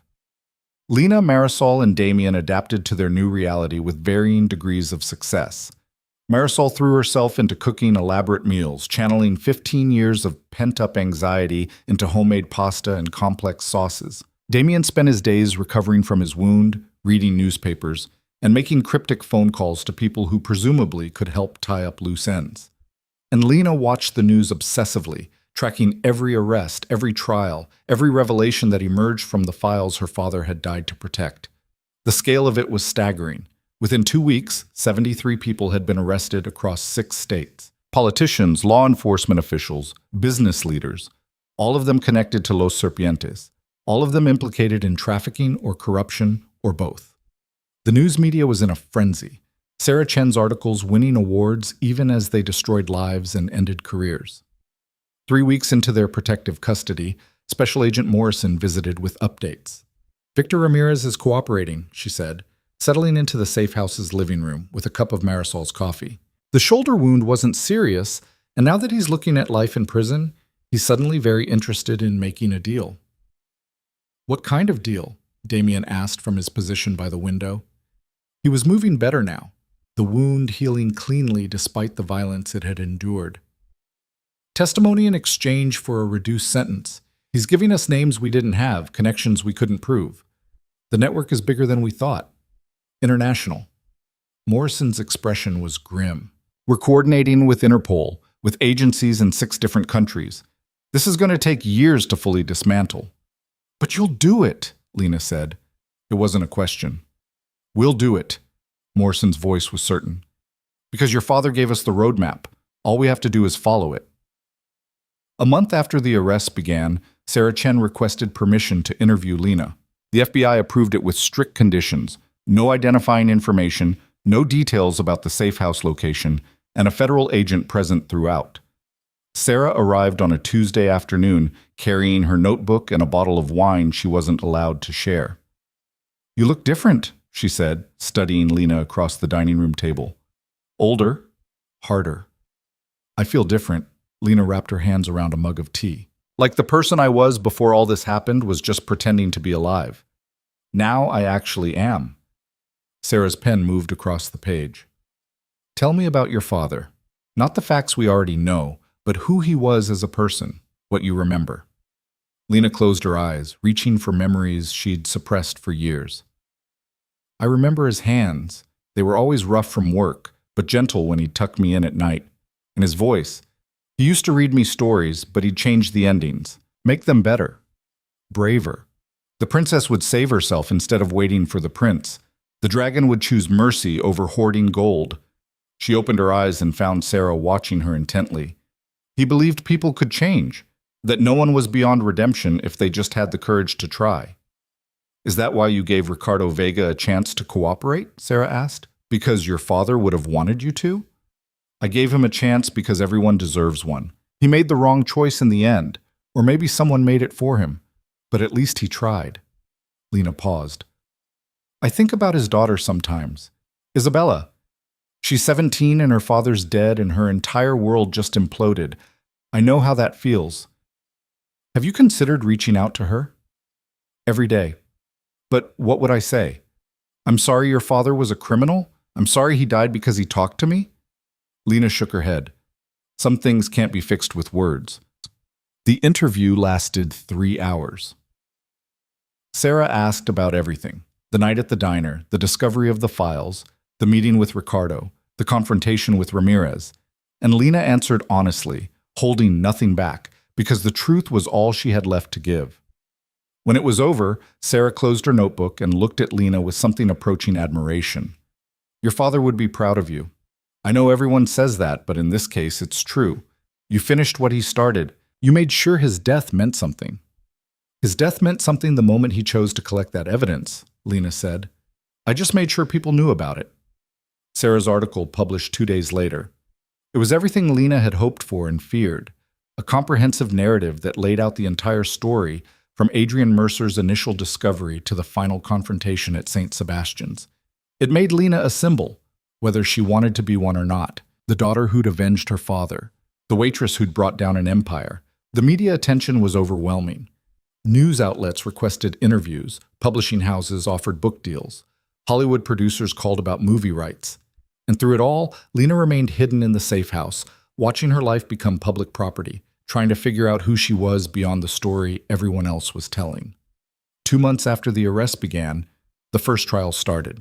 Victor Ramirez, charged with racketeering, human trafficking, conspiracy to commit murder, and a dozen other counts that carried a cumulative sentence of several lifetimes. Lena was called to testify on the 3rd day. The courtroom was packed: journalists, victims' families, law enforcement officials, and people who just wanted to witness history. Lena walked to the witness stand in a simple gray suit the FBI had provided, her hand trembling slightly as she was sworn in. The prosecutor was a woman named Jennifer Zhao, brilliant and ruthless, with a conviction rate that made defense attorneys nervous. She approached the stand with a gentle smile that didn't quite reach her eyes. "Ms. Mercer, can you tell the court what happened on the night of October 15th when you first encountered the defendant?" Lena took a breath and began. She told them about the diner, about Damien's warning, about the men who'd come looking for her. She described finding the files, learning the truth about her father, and making the choice to finish what he'd started. And she recounted, in careful detail, the confrontation at the church and Ramirez's admission that he'd ordered Ricardo Vega's murder. The defense attorney tried to discredit her during cross-examination, suggesting she'd fabricated evidence, that her testimony was motivated by revenge rather than truth. But Lena remained calm, answering each question with steady precision, until even the defense attorney seemed to realize he was wasting his time. When she stepped down from the stand, Lena caught Ramirez's eyes. He was watching her with something that might have been respect or might have been hatred. She couldn't tell and discovered she didn't care. The jury deliberated for 6 hours. When they returned, the verdict was unanimous on all counts: guilty. Victor Ramirez was sentenced to 4 consecutive life sentences without possibility of parole. 1 down, 72 to go. The trials continued through the winter and into spring. Lena testified at 7 of them, her story becoming practiced, polished, the raw emotion smoothed into professional competence. Marisol testified at 3, describing 15 years of running and hiding and living in fear. And Damien testified at 5, carefully navigating questions about his own past while providing crucial context about Los Serpientes' operations. By the time the trials ended, 14 months had passed since that night at the diner. Of the 73 people arrested, 68 were convicted. 3 were acquitted on technical grounds. 2 died before their trials, 1 from a heart attack, 1 from what was officially ruled a suicide, but everyone suspected was murder. The organization that had terrorized the East Coast for 2 decades was destroyed. Not damaged, not weakened, destroyed. Every asset seized, every operation shut down, every child recovered and placed in protective services or reunited with families who'd never stopped searching. It was over. Special Agent Morrison delivered the news in person, arriving at the safe house on a warm May afternoon with paperwork and a rare smile. "You're free to go," she said, handing Lena a folder. "New identities if you want them, financial assistance, relocation anywhere in the country, or you can reclaim your old life such as it was. Your choice." Lena looked at the folder without opening it. "What about the people Ramirez mentioned, the ones above him?" "We're still investigating, but without Los Serpientes as their operational arm, they're significantly less powerful. We'll get to them eventually." Morrison's expression was honest. "But that's our job now, not yours. You've done enough." "More than enough," Marisol added, appearing in the doorway. "Lena, you've been living in this safe house for over a year. Don't you want to go home?" "Where's home?" Lena asked quietly. "The apartment's gone. The job's gone. Everything I built for myself doesn't exist anymore." "Then build something new," Damien said. He'd been standing quietly in the corner, but now he moved closer. "Something better. Something that matters." Lena looked at the 3 of them, her mother, the FBI agent, and the man who'd protected her since she was 4 years old. They were right. She couldn't go back to being a waitress at Angelo's diner, pretending her life was small and safe and unremarkable. That person didn't exist anymore. She opened the folder and began reading. 3 months later, Lena stood outside a renovated brownstone in Washington, D.C., looking up at the brass plaque beside the door. It read, "The Adrian Mercer Foundation, Advocacy and Support for Trafficking Survivors." The building had taken 6 months to find and 3 months to renovate, funded by the reward money the FBI had paid for information leading to the arrests, plus donations from people who'd read Sarah Chen's articles and wanted to help. It had office space for counselors and social workers, a resource center, and temporary housing for survivors who needed somewhere safe to rebuild their lives. Marisol had moved to D.C. to help run the foundation, channeling 15 years of survival skills into practical support for people who needed it most. Damien had contributed his own money. Lena suspected he had far more of it than he'd ever admitted, and served on the board of directors, using his connections to navigate the political landscape that trafficking advocacy required. And Lena? Lena was enrolled at Georgetown University, studying criminal justice and social work, preparing for a career that would let her turn her father's evidence into lasting change. She worked at the foundation part-time, meeting with survivors, helping them navigate legal systems and social services, showing them that life after trauma was possible. It wasn't the life she'd planned, but it was the life her father had died to give her, a life that mattered. A life spent fighting for people who couldn't fight for themselves. The grand opening was small but meaningful. Sarah Chen covered it for the Post. Special Agent Morrison attended, along with a dozen other FBI agents who'd worked the case. Isabella Vega came too, having reached out to Lena 6 months earlier with a letter that had taken courage Lena couldn't quite fathom. They'd met for coffee, 2 young women whose fathers had been on opposite sides of a war neither of them had chosen. Isabella was studying to be a lawyer, determined to prosecute the kind of criminals her father had been. They weren't friends exactly. The history was too complicated for that. But they understood each other in ways few people could. Father Michaels blessed the building in a brief ceremony, his face still bearing faint scars from the attack on his church. He'd refused FBI protection, insisting that his faith would keep him safe. So far, he'd been right. As the sun set over the city, casting golden light through the foundation's windows, Lena found herself standing alone in what would be her office. On the wall hung a framed photograph, the only picture she had of her father, pulled from her mother's hidden collection.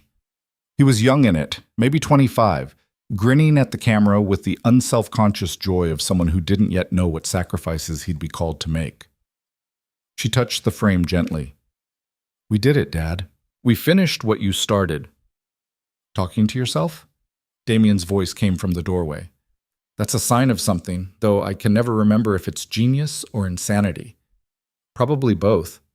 Lena turned to face him. "I never properly thanked you for keeping your promise, for protecting us all these years." "You don't need to thank me. Your father would have done the same for my family." And Damien moved into the office, his movement still slightly stiff from the injury that had nearly killed him. "Besides, watching you grow into the woman you've become, that's thanks enough." "What will you do now?" Lena asked, "now that you don't have to spend every day watching over me?" Damien smiled, and it was genuine, reaching his eyes for maybe the first time since Lena had met him. "I've been offered a consulting position with the FBI, helping them understand criminal organizations from the inside. Turns out a lifetime of questionable decisions makes for valuable expertise." "You're going legitimate." "Trying to. Your father believed people could change. I figure I owe it to him to prove he was right." Damien paused at the door. "He'd be proud of you, Lena. Not just for bringing down Los Serpientes, but for what you're building here. For choosing to help instead of hate." After he left, Lena stood alone in the office for a long time, watching the city lights come on as darkness fell. Somewhere out there, children who'd been rescued from trafficking were sleeping safely for the first time in years. Somewhere, families were being reunited. Somewhere, the people her father had tried to save were getting a second chance at life. And in a storage locker in a Baltimore basement, an empty red toolbox sat gathering dust, its contents finally serving the purpose Adrian Mercer had died to ensure. The following week, Lena visited her father's grave for the first time. Marisol had buried him in a small cemetery outside Baltimore, under his real name, with a simple headstone that read, "Adrian Mercer, beloved." "Father." He chose courage. Lena knelt beside his grave and placed flowers against the stone, white lilies, which her mother said had been his favorite. The grass was neat, well-tended, suggesting Marisol had been visiting regularly despite the danger it might have posed. "Mom told me you used to read me stories," Lena said quietly, "about dragons and princesses and treasures that only the pure of heart could find." "I don't remember them. I was too young. But I understand now what you were trying to teach me." The wind rustled through the trees overhead, carrying the scent of spring flowers and new growth. The treasure wasn't gold or jewels. It was truth. Justice. The courage to stand up even when it costs you everything. Lena traced her fingers over her father's name carved in stone. "You found it, Dad, and you made sure I could find it too." She stayed there until the sun began to set, talking to a man she barely remembered but was finally starting to know. She told him about the foundation, about the survivors they'd helped, about the trials and the convictions, and the children who were free because he'd refused to look away. When she finally stood to leave, Lena felt lighter somehow, as if a weight she'd been carrying her entire life had finally been lifted. Her father's death would always hurt. The years she'd lost with him would always be a wound, but the pain had purpose now, meaning. He hadn't died for nothing, and she wouldn't live for nothing either. 1 year after the foundation opened, Lena was invited to speak at a conference on human trafficking prevention. She stood at a podium in front of 300 people, law enforcement officials, social workers, survivors, advocates, and told her story. Not the dramatic parts that made headlines, but the quiet moments of decision, the choice to open that toolbox, the choice to trust Damien, the choice to fight instead of run. "My father once told someone that the only thing worth being afraid of was becoming the kind of person who sees injustice and walks away," she said, her voice carrying across the silent auditorium. "For 15 years, I didn't know he'd said that. Didn't know he'd lived it, died for it. But once I learned the truth, I had a choice. I could honor his sacrifice by hiding, by staying safe, by protecting myself. Or I could honor it by finishing what he started. She paused, looking out at the faces watching her. Some were skeptical, some were inspired. All were listening. I'm not special, I'm not brave. I'm just someone who got tired of being afraid. Lena's hands gripped the podium. And if there's anything I've learned from all of this, it's that ordinary people can do extraordinary things when they decide that someone else's life matters more than their own comfort. My father was a construction worker who made mistakes. But when it mattered, he chose courage. And that choice saved thousands of lives. The standing ovation lasted 3 minutes. Afterward, dozens of people approached her, survivors wanting to share their stories, advocates wanting to collaborate, law enforcement officials wanting advice. And through it all, Lena thought about a man she barely remembered who'd loved her enough to die so she could live. That night, she called her mother. I think I'm ready to read those letters, Lena said. The ones Dad wrote for my birthdays. I know you said you burned them, but I lied. Marisol's voice was soft. I couldn't destroy them. They're in a safety deposit box at First National Bank, the same bank where he kept the evidence. I've been waiting for you to ask for them. 2 days later, Lena sat in her apartment with a cardboard box containing 21 letters, one for each birthday from 5 to 25. Some were thick, multiple pages covered in her father's careful handwriting. Others were brief, written in obvious haste during the final days before his death. But all of them were love letters from a father to a daughter he knew he'd never see grow up. She read them in order, tears streaming down her face, learning about the man who'd given her life twice, once at birth, once through sacrifice. He wrote about his hopes for her, his fears for himself, his absolute certainty that she would grow up to be someone who made the world better, just by being in it. The final letter, meant for her 25th birthday, was the shortest. My darling Lena, if you're reading this, it means I kept you alive long enough to become the woman I always knew you'd be. I'm sorry I'm not there to see it. Sorry I couldn't walk you down the aisle or meet your children or just sit with you over coffee and hear about your day. But I'm not sorry for what I did. Not sorry for collecting that evidence. Not sorry for choosing to fight instead of looking away. Because here's the truth, sweetheart. Most people spend their whole lives trying to figure out what they're meant to do, what purpose they're meant to serve. And I was one of those people until I opened that shipping container and saw what evil looks like when it wears a business suit and calls itself commerce. Then I knew. My purpose was to stop it, even if it killed me. Especially if it killed me, because my death could save lives, and your life, safe, free, full of possibility, was worth more than mine ever could be. Live well, my daughter. Love deeply, fight fiercely, and know that every day you wake up and choose to make the world better, I'm there with you. Forever proud, Dad Lena folded the letter carefully and returned it to its envelope. Then she sat in the gathering darkness of her apartment, thinking about sacrifice and purpose and the legacy we leave behind. Her father had given her everything. Not just life, but the roadmap to a life worth living. The courage to stand against injustice.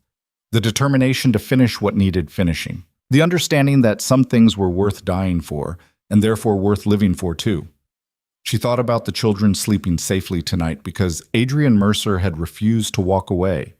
About the families reunited because he'd collected evidence instead of protecting himself. About the future that existed now because one ordinary man had made an extraordinary choice. And she understood finally what it meant to be her father's daughter, not just biologically, but spiritually, morally, completely. The next morning, Lena woke early and went to the foundation. There was work to do, survivors to help, systems to navigate, policies to change. The kind of work that never truly ended, but always mattered.